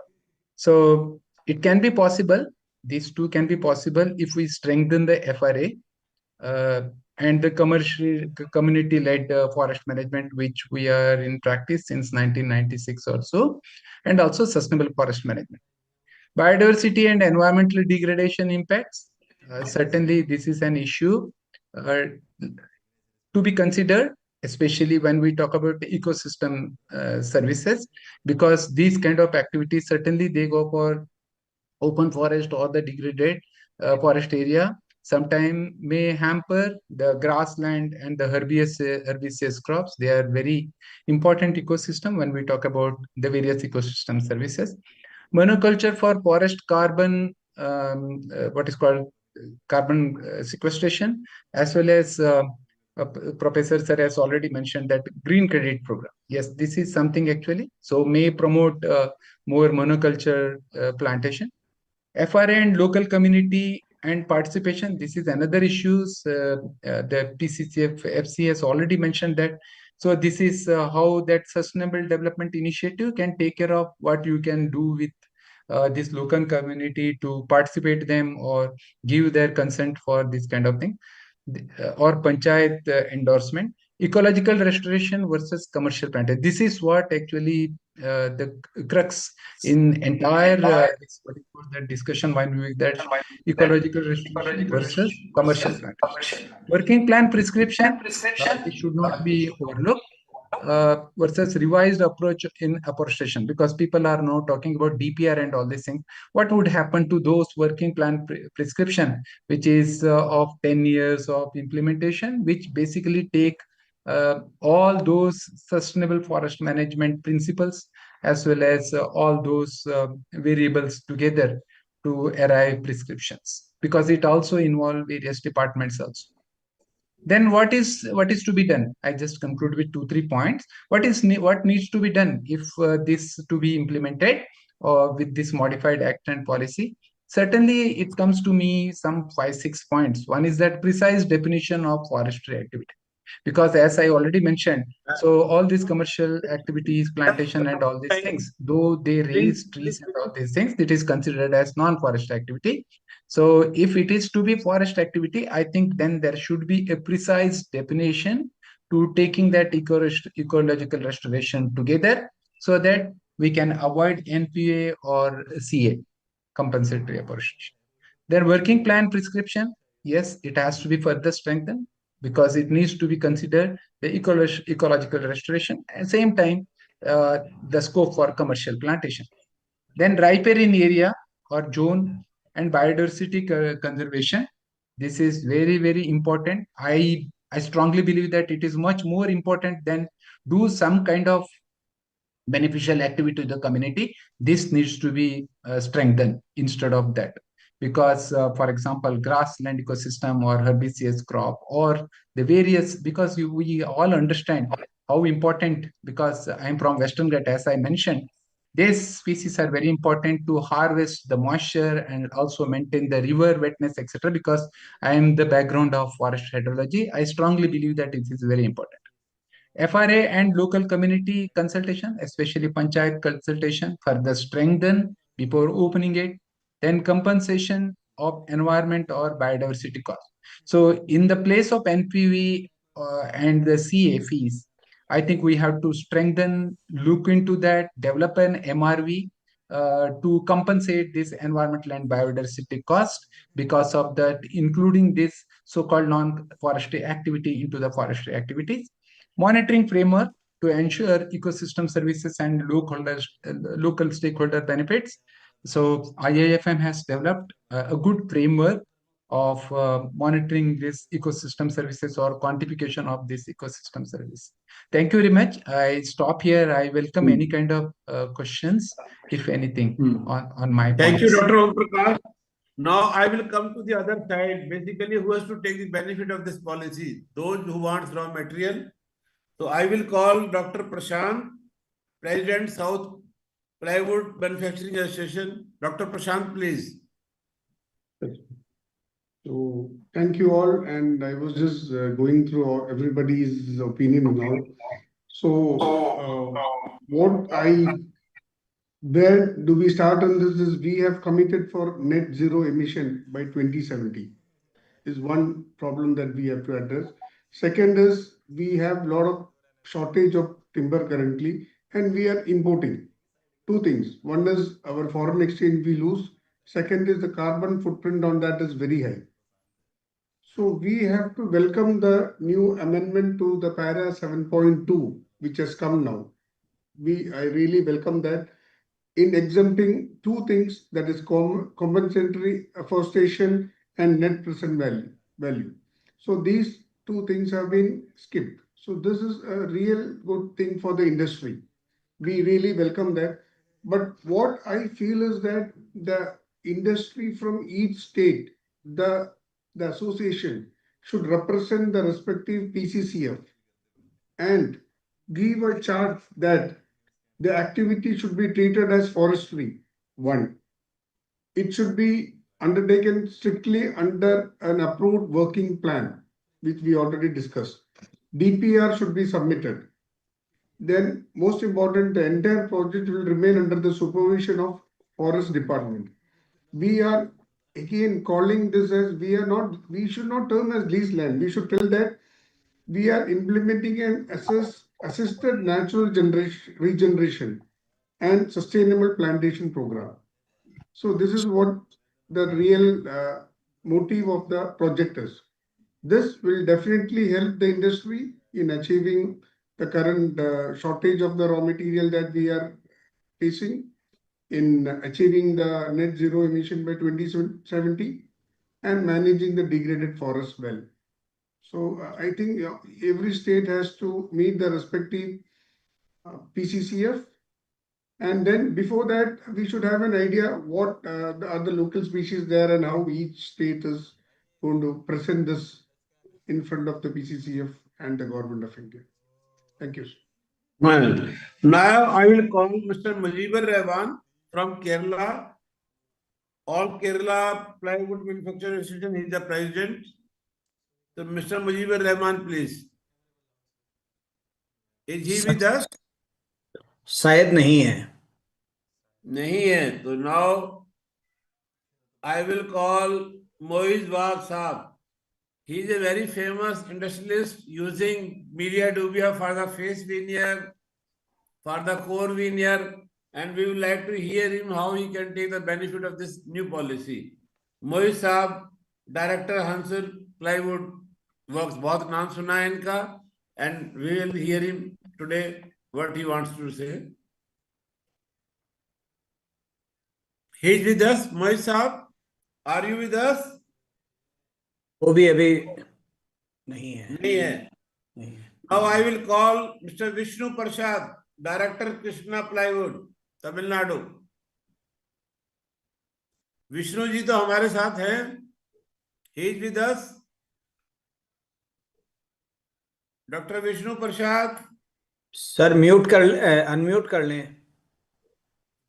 Vishnu sir unmute कर लें. या हो गया. Yes, sir. Good afternoon, everybody. As most of the points already discussed, we all welcome this new leasing policy. This only thing is the moralities should be set in such a way that it should benefit industry also, and also this government policies should also fulfill. That is the only thing it has to be considered while fixing the moralities. Otherwise, it seems to be very fine policy, and we can get the raw material as what we require. And moreover, now we are importing the raw material, and this, as everybody said, foreign exchange and carbon credit can be balanced. And moreover, this will give an opportunity to compete with the international market, because our raw material we can take as per our wish. Now we are using the pulp industry raw material only. To be frank, we are using only pulp industry raw material. We are not producing for plywood. So the quality of the product also will be improved. And even FRAs, they are developed two varieties of our Metropolium. The FRA has developed, Parthiban have developed new varieties that is suitable for plywood. But farmers are not planting that one. They are planting only pulp industry plantation because they are more confident on that. All these problems also will be overcome. Moreover, this will give employment to the locals, and even it will support the 150 days policy of the government. They can tie up with our industries, and they can take 150 days work from our industry itself. So it will fulfill the government need also. And moreover, ESG can also be balanced. Now it is ESG is going to be very important. And now the government has given opportunity to open the Europe market. For this, all the certifications also will be very easy for us to get. Only thing is the moralities has to be discussed with the industry and set properly. It should not affect the industry also, government policies also, and the local public also. If it is set with the help of this, all our teams are there, then it is going to be a very fantastic model, and we will be able to compete in the international market. That's all over from us. Thank you very much. Now I will call Shrikant Vaidyanathan. He raised many points to be tackled in this webinar. He is an innovator. He found this urea-free resin. So I will ask what are his queries, and Dr. Pandey is with us. He will satisfy your queries, whatever you feel. So, Dr. Shrikant, please. Thank you so much for inviting me, and thank you for invite the WTA team for initiating. So, my pranams, namaskar to all the respected panelists, MP Singh sir, and everyone. So, regarding this forest lease land policy, some of the points have already been raised practically by Dr. K. N. Murthy Saab and all the other distinguished panelists. So, one of the primary aspect is the out yield which we can get in the degraded land. Point number one. Point number two, whether how it will be feasible to adapt different species in the degraded forest lands. Then whether the yield will be, at least even if we have say 30 to 35% yield of the actual, whether it will be feasible for the industries to grow in these degraded forest lands at the economy levels expected. These are all the primary questions in front of the industry, which the industry also has to deal, as Dr. Prashant also mentioned. Industry को हर state SFD, PCCF के साथ बैठ के they will have to make a proper discussion about the feasibility in the primary aspect, as the primary aspect. So these all were and again, if we make a working plan, as I had also discussed with Sapra Saab, if they make the working plan, and in between, say the working plan says you have to harvest in 10th year or 9th year. Suppose the industry has some, sudden requirements, then we have to harvest the 6th year or 7th year, say, sudden requirements ke liye. Then how these, changing dynamic scenarios within the industry will affect the working plan, modalities, as Dr. Vishnu Prasad Sir said. So all these aspects, practical aspects, need to be discussed and then finalized into a proper working scenario for us to begin. This is what I wanted to submit. Thank you very much, Shrikant. You raised the Thank you, many sir. queries, and at least that और has Mahesh been ji replied आगे by हैं। here. Now I will call Dr. A. Nicodemus, Scientist D from IFGTB, Coimbatore. Dr. Saab is there? Yeah. A. Yes, sir. Nicodemus. Yes, sir. Am I audible? Yeah. Please share your views. What you want to say? Yes, sir. Sir, at the outset, thank you for the invite. Particularly, I thank Sapra sir for including me in the panel, and pranams to all the fellow panelists. As someone representing the research institution, I would like to say a few words. It's a very significant initiative, policy, maybe a major initiative after the 1988 forest policy. We all know that 1988 policy de-linked supply of wood to industry from forest, at least natural forest. They continue to get wood from the Forest Development Corporation. That made industry to work with farmers, to go to do farm forestry and agroforestry. And if you review the last 40 years of since that forest policy, industry, research institutions, and farmers joined together and done very well. And we have increased the productivity of the major shortwood plant trees, at least eucalyptus, cashew, acacia, lucina, all this productivity has, we can confidently say, has doubled.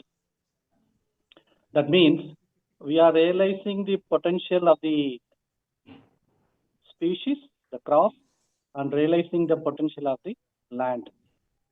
These 2 points have to be kept in mind. So as we approach the new areas going to be open to do planting, because this is a new initiative, there will always be for and against views. Extreme views will be just because industry is involved, people will equate to mining, or just because others will say plantation is bad. So these are all extreme views. But how we are going to use this opportunity 10 years down the line, and that will say actually what this initiative has given. So I see a lot of scope for R&D inputs in making it successful. Taking cue of last 40 years, the improved varieties, what they have done. Some of the industry themselves have invested in R&D, developed new varieties. They're all making a big impact on the wood availability in the country. The major difference would be farm forestry. Farmer is the king. He takes decisions. When he finds it's economically viable, he immediately implements. But in the present scenario, there will be many regulators, many do's and don'ts, terms and conditions apply. So how we map each location and then how we write the scheme of things to do will be very important. So in this way, there should be a very strong link between research input, industry, and the forest department, which is controlling the ownership of the land. So I see a lot of scope in this shift in 40 years down the latest forest policy to move forward. And a great opportunity is given to us, how we are going to catch it on and make it profitable for everybody who is a stakeholder and ultimately contributing to the nation building. With that, I'll stop, sir. And any R&D related thing is there, I will join later. Thank you. Now I will call B.R. Narayan Swamy from Tamil Nadu. I think the lot of people from Tamil Nadu is there. I think we'll be finishing it by 1. Narayan Swamy is there? Yeah. Good morning. I think we are coming to good afternoon. By 1. Yeah, I'm very much clear. After you. Hello. Yeah. Please. Yeah. Good afternoon to everybody. It is very rewarding to listen to all the panelists. I am very happy to listen to all the industry people and scientists. It's a very rare gathering which we all wanted to meet.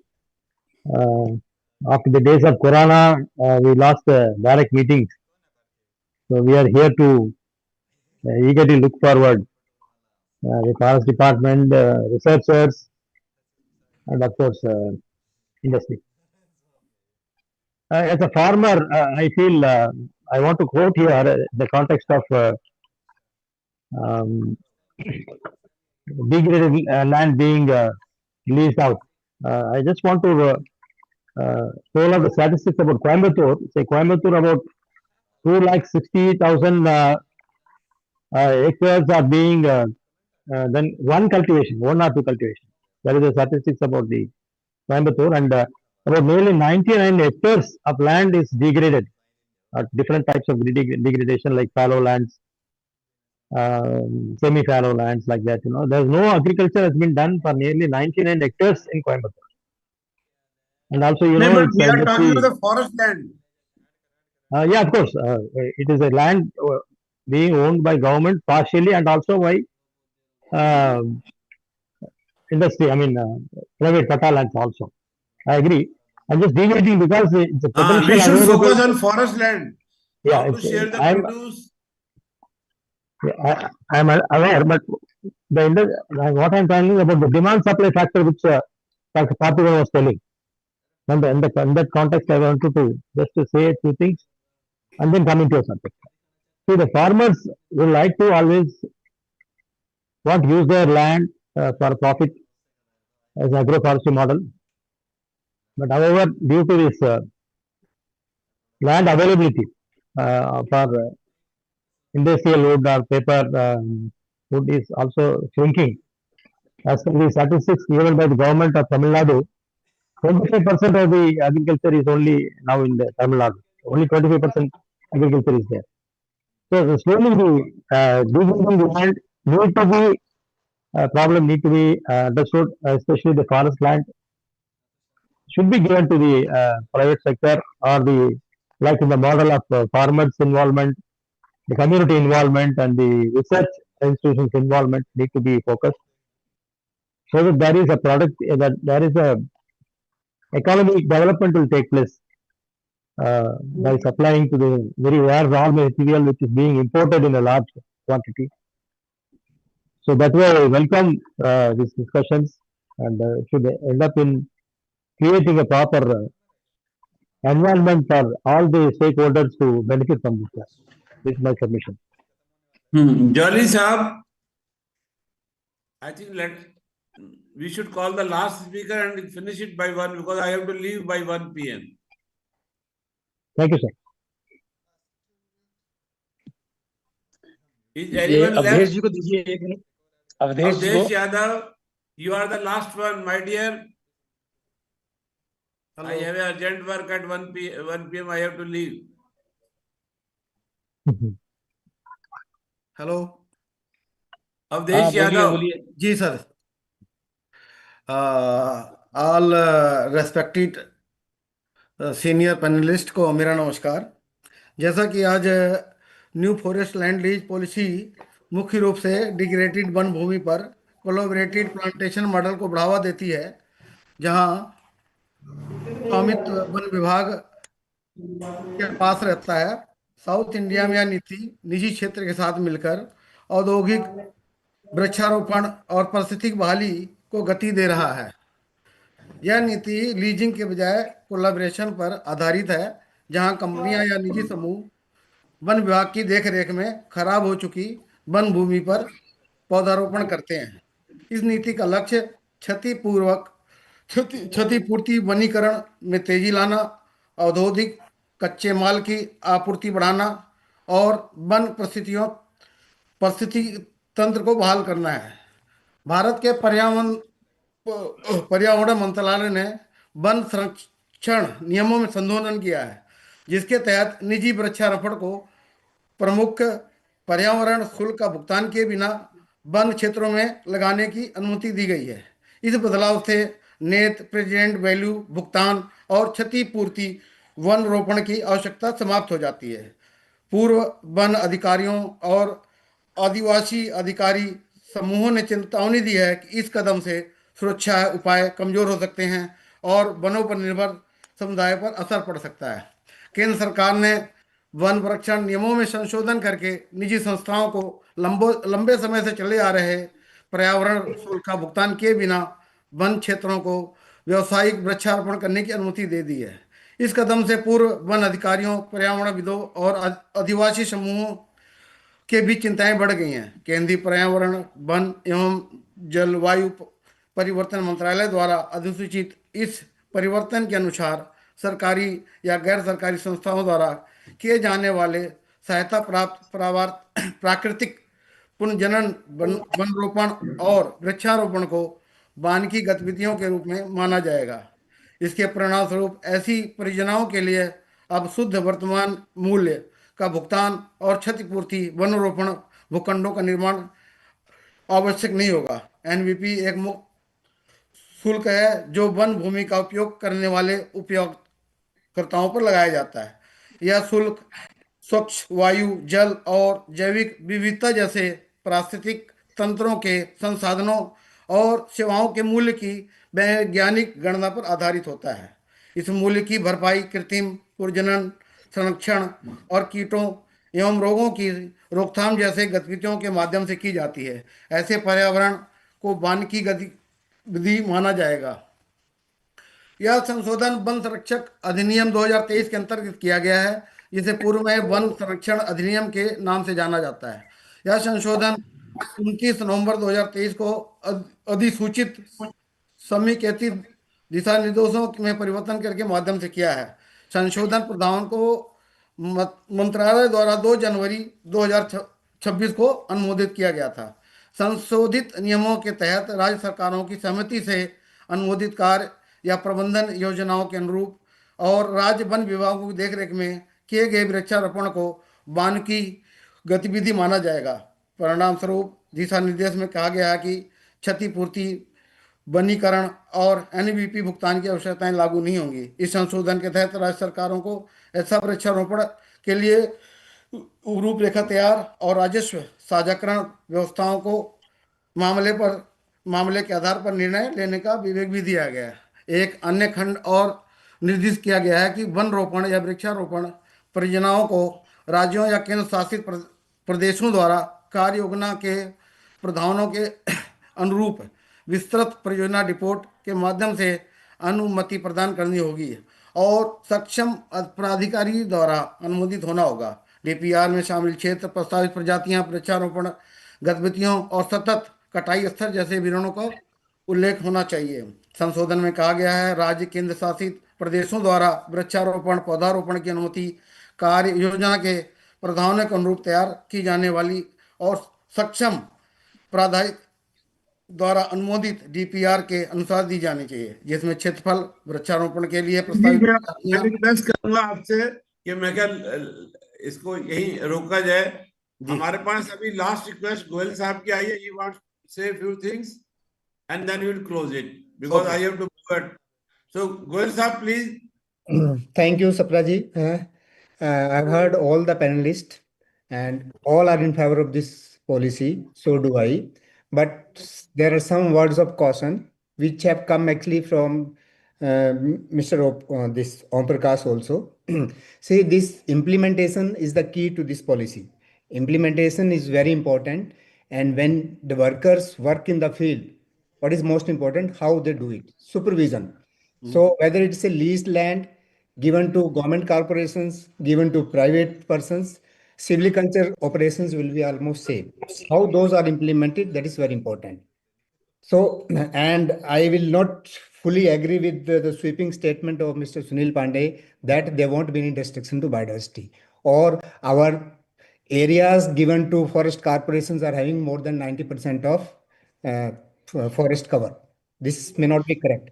There may be areas which they are having, but generally this is not the case. But if it is implemented properly, biodiversity care is taken that natural growth is not destroyed. All those 5-6 points which Mr. Omprakash mentioned, those are taken care. But there is another caution from Mr. Murthy coming that if it is highly degraded land given to private industries, how many will come forward? Because if land is very degraded, growth may not be that much, production may not be that much. So what is most important is how it is implemented in the field and how different modalities are worked out by the state forest departments. That's all. Thank you so much. Sir, just I will make my last intervention. There is already provision for 10% area under production forestry. So whatever will be given, that will be part of the production forestry only. Yes, I know that. I know and that. that is the main focus what I feel.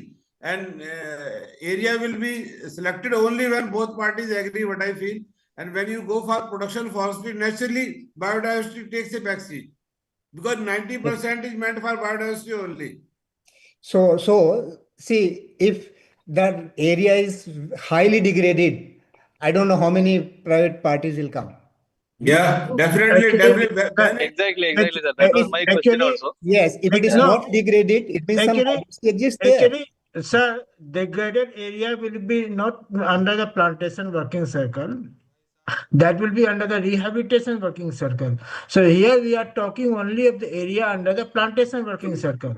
So that issue of degraded land law and that narrative should not be brought in this case, because this is for the plantation working circle. Collaboration is for the plantation, and the area which are designated in the plantation working circle, it is generally suitable for plantation, not for the rehabilitation, because rehabilitation is different. That is a conservation oriented work. Here it is a production oriented work. See, Mr. Singh, another thing. That is what I also wanted to clarify. That is what I also wanted to clarify, that when you approach state governments, please don't mention anything about degraded forest. Degraded forest, it may not be viable to do plantations. There are plantation working circle. About 2 million hectares are available in the plantation working circle. Last 10 years, no work has been done because there was a scarcity of fund. This has been converted into improvement working circle. I think we should target that. Let us not confuse that this you cannot have a viable production model in a non-viable land. That is not possible. Yes, Actually, we should focus on 10% production forestry. Actually, just a minute, sir. Actually, after the Godavardhan case, most of the plantation working circles that were converted into improvement working circle, and people have not prescribed anything. So we need to look back and improve our working plan according to the sustainable management of forest. Because see what has happened in last 30 years, you can say we have forgotten about the production forestry, and intentionally we have done that. In the name of conservation, we are not doing anything. That is my understanding. Thank you, sir. In forest terminology, we don't say plantation area. We say degraded forest land, because that is part of working circle is okay. But we always degraded forest land. Now the narrative is sustainable management of forest. There you have to take into account the need of the people also. That is in the center also. So we have to have the production forestry also in some of the areas. It is not all area under the conservation. Sir, I will just make one intervention. We are having 100% area, and when the working plan code says 10% for production forestry, either we should say that there is no area for production. Let 100% be conservation, and we should forget about the production. If there is a provision for 10% production, we should focus on 10% production, because the working plan code says like that only. That Actually, is sir, in certain area, like we have 5% protected area. So there we are not talking of anything of the production. But in other area, which is not under the protection cycle, then protection area. So we have to talk about the all comprehensive, all sustainable management. So that will have all the criteria, all the criteria and indicators which has been included in the National Working Plan Code 2014 and repeated in 2023. So that Another important sector में पैसा नहीं आ रहा है. अगर पैसा नहीं आ रहा है तो हम जो काम करने चाहिए, I have requested many provisions have been made in the working plan. Are we following the prescriptions of, because due to short of funds, why not? It should be made compulsory. When the CEC is there, they should go to the apex code. Okay, these areas need these prescriptions, whether conservation, whether production, and these, when a working plan is being made with so much effort, why we are not following it? We are facing short of funds for conservation as well as production both, and we are not following. You say, in Haryana, we say it is a felling program, not a working plan.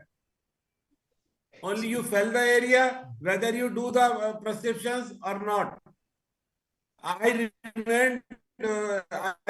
prepared 2 working plans for Rohtak and Jind districts, and known as the felling program only. See, my major concern is what I told you, that when we are doing forestry operations, all these type of operations in the field, there should not be any restriction on the adjoining areas. I have a good example of selection felling in natural forest when it used to take place. It was stopped, I think, in 85 or so. I have visited some areas. You are taking one silviculturally mature tree, but you are destroying thousands of other growth and trees. So that should not happen. So that is why I'm telling again and again that what is important. The problem is we are confusing production with conservation. Production, the plantation areas, the production working circles have to produce. These are not supposed to conserve. There is no supposed to be any selection feeling in that. I'm telling so that once we identify 10% of the area, why are you worried about the conservation in that area? You're not understanding what I'm telling. What I'm telling. Sir, I'm understanding, sir. You're confusing with that. I'm not confusing at all. I'm Conservation. not confusing. What I'm telling is when you are approaching these areas, you should not be destroying areas adjoining to that one. When you approach that. Sir, we are approaching what working plan says as the production area only. Production working circle only. Why don't you understand what I'm telling? If one patch is there inside the forest area, all along is conservation forestry, you are approaching a plantation area, you are passing through that area, you are making roads, you are making small roads, you are destroying that. And when you are destroying, you are cutting a lot of trees. So, but that working plan was supposed to consider that when it was identified as a production working circle. I know what is written in the working why plan this and issue how is actually coming it is when implemented why in the this field. issue is coming when it is the industry linked plantation. Why Actually, that issue sir, did not come? all problem has happened because we are not following forestry or sustainable management of forestry in India, sir. We are only following conservation. It is very comfortable, sir, of talking about the conservation because we don't need to do anything. We just need to restrict everything. Totally different than what is done in the field, in practice. Sir, it is That's not what I am different. repeating. So anyway, sir, we can Be discuss careful it in doing it. we can discuss it In the next very session. beginning, I told I am in favor of this. Sir, we can discuss Sir, we have taken care of when it will be implemented. Our SFD as well, both agencies, they have to take care of the precautions. एक बात है कि जो sir ने बोला ना, आज के दिन में going back to production forestry is really challenging because see, this is in the mindset of the most of the managers. So it will be challenging until unless there is a government will from the central government and the state government. It is really difficult to implement this guideline also. Yeah, Sir, ऐसा है कि when there is a production circle in Haryana, they call it a eucalyptus working circle. Focus is on eucalyptus. There is a kicker working circle. There is a focus on kicker. There is a shisham working circle. There is a focus on shisham. Haryana is not a good example for biodiversity conservation. Haryana is not a good example. But when we are going for these production circles, biodiversity is secondary objective. एक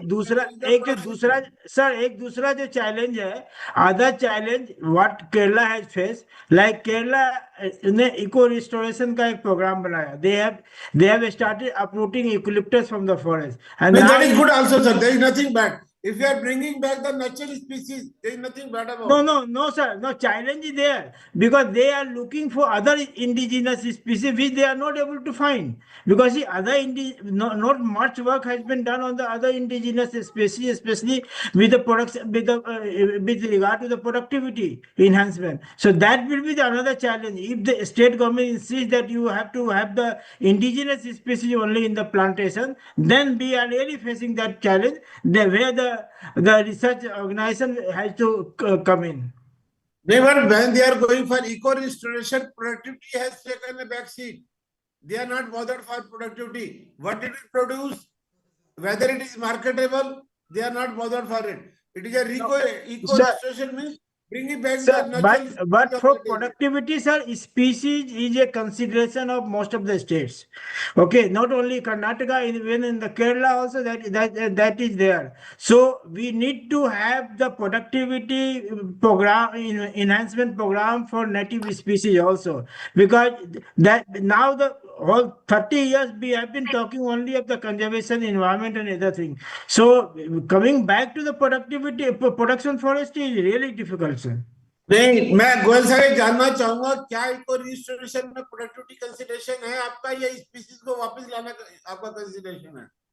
क्या जो मैं समझा मेरे हिसाब से productivity has taken a back seat in eco restoration. No. See, we are here talking about the policy guidelines issued by Government of India. Okay. Yeah. I am just telling about its implementation. Its implementation is the key. How it is implemented in the field. When you are doing it, okay, let it be totally degraded, given totally for 100% for production forestry. Okay. But when it is being done, we must ensure that adjoining areas are not disturbed. Sir, you are correct. When we are approaching these areas, definitely some destruction takes place there. That should be minimized. You are 100% correct, sir. We are taking your words, but I want to say one thing: why we should focus on degraded? It is a production circle. It may be a very area because both parties will take the area only when it suits. If you want to give a bad area which will not give the return, they will not take it. I am again telling the government. Why government want to give a land to a private person? Sir एक बात है कि पहले हम लोग को खुद जो है ना, we have to implement our sustainable management SFM as per the criteria indicators in working plan in our forest and make the working plan according to that we are not doing. That is why all this apprehension is there. Once we do that carefully, then all this apprehension will not be there, sir. देखो sir, सीधी सी बात है, when we are unable to implement those prescriptions in our working plan which have been prescribed by us due to shortage of funds, how we can expect a private party will come what the government is not doing and they will do all the things? If it is so important, when we have made a working plan, we are not following it in our own area by ourselves. ये तो नहीं, ये सब follow नहीं करने के लिए इसलिए है कि हमको कोई इसकी मॉनिटरिंग नहीं हो रही है, कोई उसका रिपोर्ट नहीं, पैसे भी नहीं है. अगर मॉनिटरिंग भी होगी तो पैसे नहीं है sir. It is not a priority. आजकल पैसे तो कहीं ना कहीं से मिल जाते हैं सर. नहीं, पैसे नहीं है. पूछे गोयल साहब मंत्रालय में रहे कि वर्किंग प्लान को मॉनिटरिंग कितना हो रहा है, कितना क्या कोई रिपोर्ट आती है? नहीं सर, वो तो प्रायोरिटी में ही नहीं है सर. ओनली देखो गोयल साहब, कंजर्वेशन एक्ट के अलावा कोई प्रायोरिटी में नहीं है सर. एक बात और मैं कहूंगा. गोयल साहब मंत्रालय में रहे हैं, वर्किंग प्लान अप्रूव करी है, क्या उनकी कंडीशंस की कंप्लायंस की कोई रिपोर्ट रीजनल ऑफिस में आ रही है? नहीं आती. अगर नहीं आ रही तो it is good for nothing sir. If we are not monitoring it, it is happening. That's what I'm telling. What is written in the working plan and what is being done in that field is totally different. It's different. अच्छा, पूरी forest certification का logic यही था कि इसकी monitoring होगी, लेकिन वो सर्टिफिकेशन को कहां से कहां घूम गया ये. अदरवाइज फॉरेस्ट सर्टिफिकेशन जो गवर्नमेंट ऑफ इंडिया का था उसका मोटिव यही था कि इसकी मॉनिटरिंग होनी चाहिए. When the working plan implementation का मॉनिटरिंग थ्रू द सर्टिफिकेशन होना चाहिए. सर देखो, मैं मेंबर रहा हूँ, 6 साल रहा हूँ सेक का. हम इतनी कंडीशंस लगाते हैं उसकी कोई मैकेनिज्म एनजीटी डायरेक्शंस के बावजूद भी आज तक नहीं बनी है। एनजीटी ने डायरेक्शंस दे रखी हैं and no state government has created a system where those conditions can be monitored. वो तो सर फॉरेस्ट कंजर्वेशन एक्ट का भी कंडीशन मॉनिटर नहीं होते हैं। हाँ, तो फिर प्रॉब्लम तो यही है ना कि अगर आप मॉनिटर नहीं करेंगे तो प्रॉब्लम आएंगी। Let it be monitored. That is what I am telling. वही तो मैं वही तो बोल रहा हूँ। मैं तो बिल्कुल ठीक कह रहे हैं सर आप। एक ही I have given one example of selection felling in natural forest. If that particular patch is say 1 kilometer inside the forest, for harvesting that you are destroying a lot of biodiversity on the way. Sir, you are 100% correct. That's what I am telling. That is a challenge, sir. That is a challenge. That is a challenge for selection failing. That is a challenge. And this will be challenge for production forestry also, if areas are lying well inside the forest, passing through the conservation areas. That Sir, challenge I have also. a small submission, sir. There Sorry are to no interfere. roads there also. Sir मेरा एक submission है कि I think we need a proper guidelines of how to implement the current policy और Yes. Provisions. Definitely. I think the अच्छा, एक another sir draft मैं should come जानना on. चाहूंगा, आपने मंत्रालय में भी काम किया है, क्या common guideline government of India से जारी नहीं होनी चाहिए? बिकॉज हर स्टेट अपने अपने ढंग से बनाएगा, अपने ढंग से इम्प्लीमेंट करेगा। Government of India can issue broad guidelines. broad guideline and the Detailed state SOP can will be modify. there in the field only. तो भाई सुनील पांडे जी, आप इसको जरा, मैंने पहले भी ये सजेशन दिया कि कॉमन गाइडलाइन बनवा लें तो बेटर रहेगा, नहीं तो ये कहीं पर तो बिल्कुल ही ऐसी बन जाएंगी कि वो उनको ऐसे बना दो कि इम्प्लीमेंट ही ना हो पाए। And nowadays anything is viral. If any one tree is cut on the way, on the road, it becomes viral. Yes. Sir, तो मेरे ख्याल में ब्रॉड गाइडलाइन बननी चाहिए और उसके बाद स्टेट में मॉडिफाई गाइडलाइंस ड्राफ्ट बननी चाहिए सर। गाइडलाइंस ड्राफ्ट बननी चाहिए सर इसमें। ये जो दूसरे कंट्री का भी जो एक्सपीरियंस है सर, सभी जगह फॉरेस्ट लैंड फेवर आदमी को ही दिया गया है, फेवर इंडस्ट्री को दिया गया है, और उस पर फिर कंडीशन भी नहीं लगता है क्योंकि फेवर होता है जनरली। जो भी ये जो है ना सर, चाहे आप मलेशिया देख लीजिए, वियतनाम देख लीजिए, सब जगह से जो ये आया है वहां भी फेवर आदमी को ही दिया जाता है, सबको नहीं मिलता है वहां भी। वहाँ ये भी आप पूरा स्टडी, हम लोग अभी वियतनाम में जाके स्टडी किए थे, तो जो उसके कम्युनिस्ट पार्टी का मेंबर था वो सबको मिला हुआ था जमीन, उसके इंडस्ट्री के पास में ही मिला हुआ था। अब बाकी लोगों को नहीं मिला हुआ था, वो सब बाय कर रहे थे बाकी।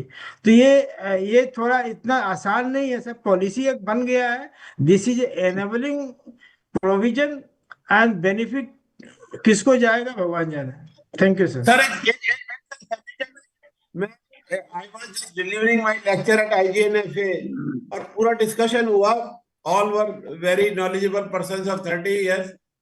सर कुछ भी है, चाहे वो एग्रीकल्चर में है, चाहे फॉरेस्ट्री में है, whatever it is, या तो प्रोडक्शन करो या इंपोर्ट करो, हमने डिसाइड करना है।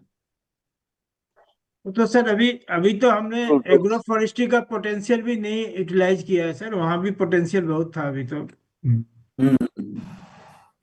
चलो let us call it a day. आपका जॉली साहब, thank you sir, thank you, नमस्कार। Thank you. क्या vote of thanks a lot to everyone. Thank you Goyal साहब का स्पेशल धन्यवाद। Thank you everyone. हाँ थैंक यू सर। मार्गदर्शन से हमें सॉल्यूशन मिलेगा। गोयल सर का भी बहुत दिन के बाद वर्चुअल मोड में देखो गोयल साहब ही वो somebody was saying कि I have been taken because I am a problem solver। So Goyal साहब इज ए प्रॉब्लम सॉल्वर, जहां फंसेंगे तो इनसे ही हम प्रॉब्लम सॉल्व कराएंगे। और हमने तो देखो ये है कि मैं जो बात कर रहा था IGNFA की, सर वैसे ही मुंह से निकल जाती है कई दफा बात। कोई प्रोडक्शन है सर, या तो नॉन फॉरेस्ट लैंड में होगा जिसको हम टीएफ बोलते हैं, या फॉरेस्ट लैंड में होगा। अगर हम दोनों में नहीं करना चाहते हैं तो इंपोर्ट करें, अगर हमारे में पैसा है तो। Let us decide whatever is in the benefit of the government or in the public or whatever it is। Production तो सर करना है। तो वही ना, ये पॉलिसी जो गवर्नमेंट की आई है, if you don't implement it consciously with detailed guidelines and all, It's going to boomerang. तो ये तो देखो देखो जी, ऐसा है सुनील पांडे जी, अगर हमारी बात सुन रहे हो तो सुनील पांडे जी को ब्रॉड गाइडलाइन, जब इतना काम किया है, अगर रूल ही मॉडिफाई हो गया तो ब्रॉड गाइडलाइन भी जारी करा दें, और स्टेट अपने हिसाब से, I think they are competent to modify it. ऐसा नहीं कि अगर गाइडलाइन बन गई है तो सारी स्टेट एज सच ही फॉलो करेंगी।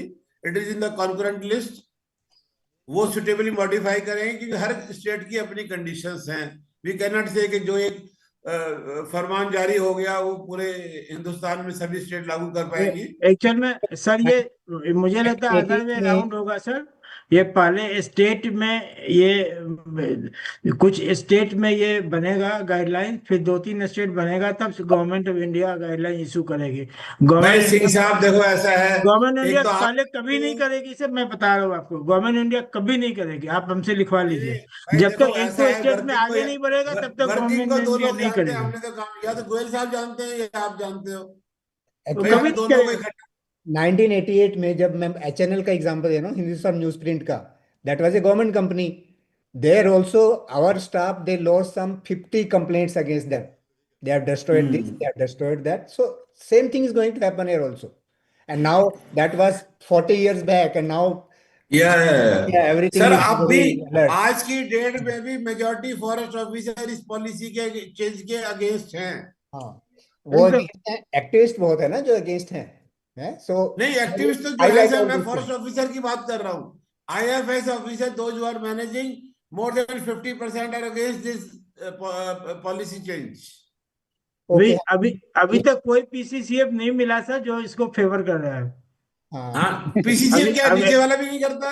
अभी नहीं, मैं बता रहा हूँ, मेरी जितनी बात हुई अभी तक कोई नहीं मिला है जो इसको फेवर कर रहा है। All are cautious because of all these issues. All are cautious. Even if they want to, they are not telling. ये सर कोई बड़ा पार्टी, कोई बड़ी पार्टी आएगा सर। बहुत अच्छा डिस्कशन रहा गोयल साहब के आने से। आई थिंक हम लोग ज्यादा सिंसियर हो गए डिस्कशन में। थैंक्स अ लॉट गोयल साहब। Thank you sir, thank you thanks a lot sir. Thank you sir, नमस्कार। हाँ सर, मैं 1 मिनट। हाँ बोलो बोलो भाई, गोयल साहब का स्पेशल धन्यवाद करो ना।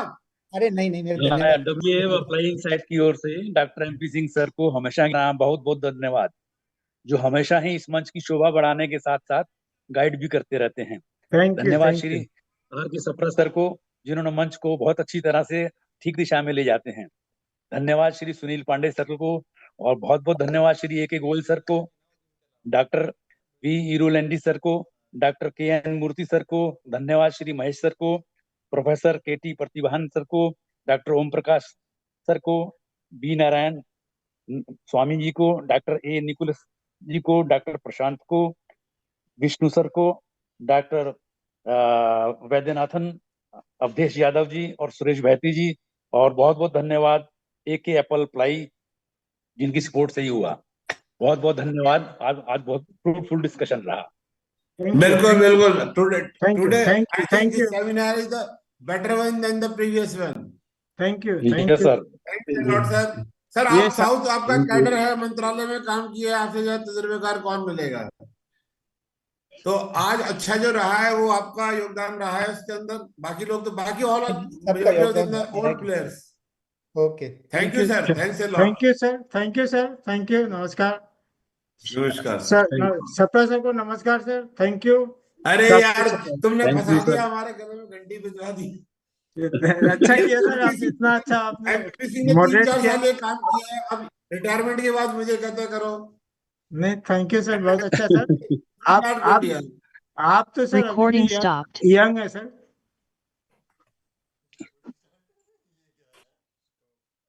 Thanks a lot sir, thanks a lot. Thank you, thank you, thank you, thank you jolly.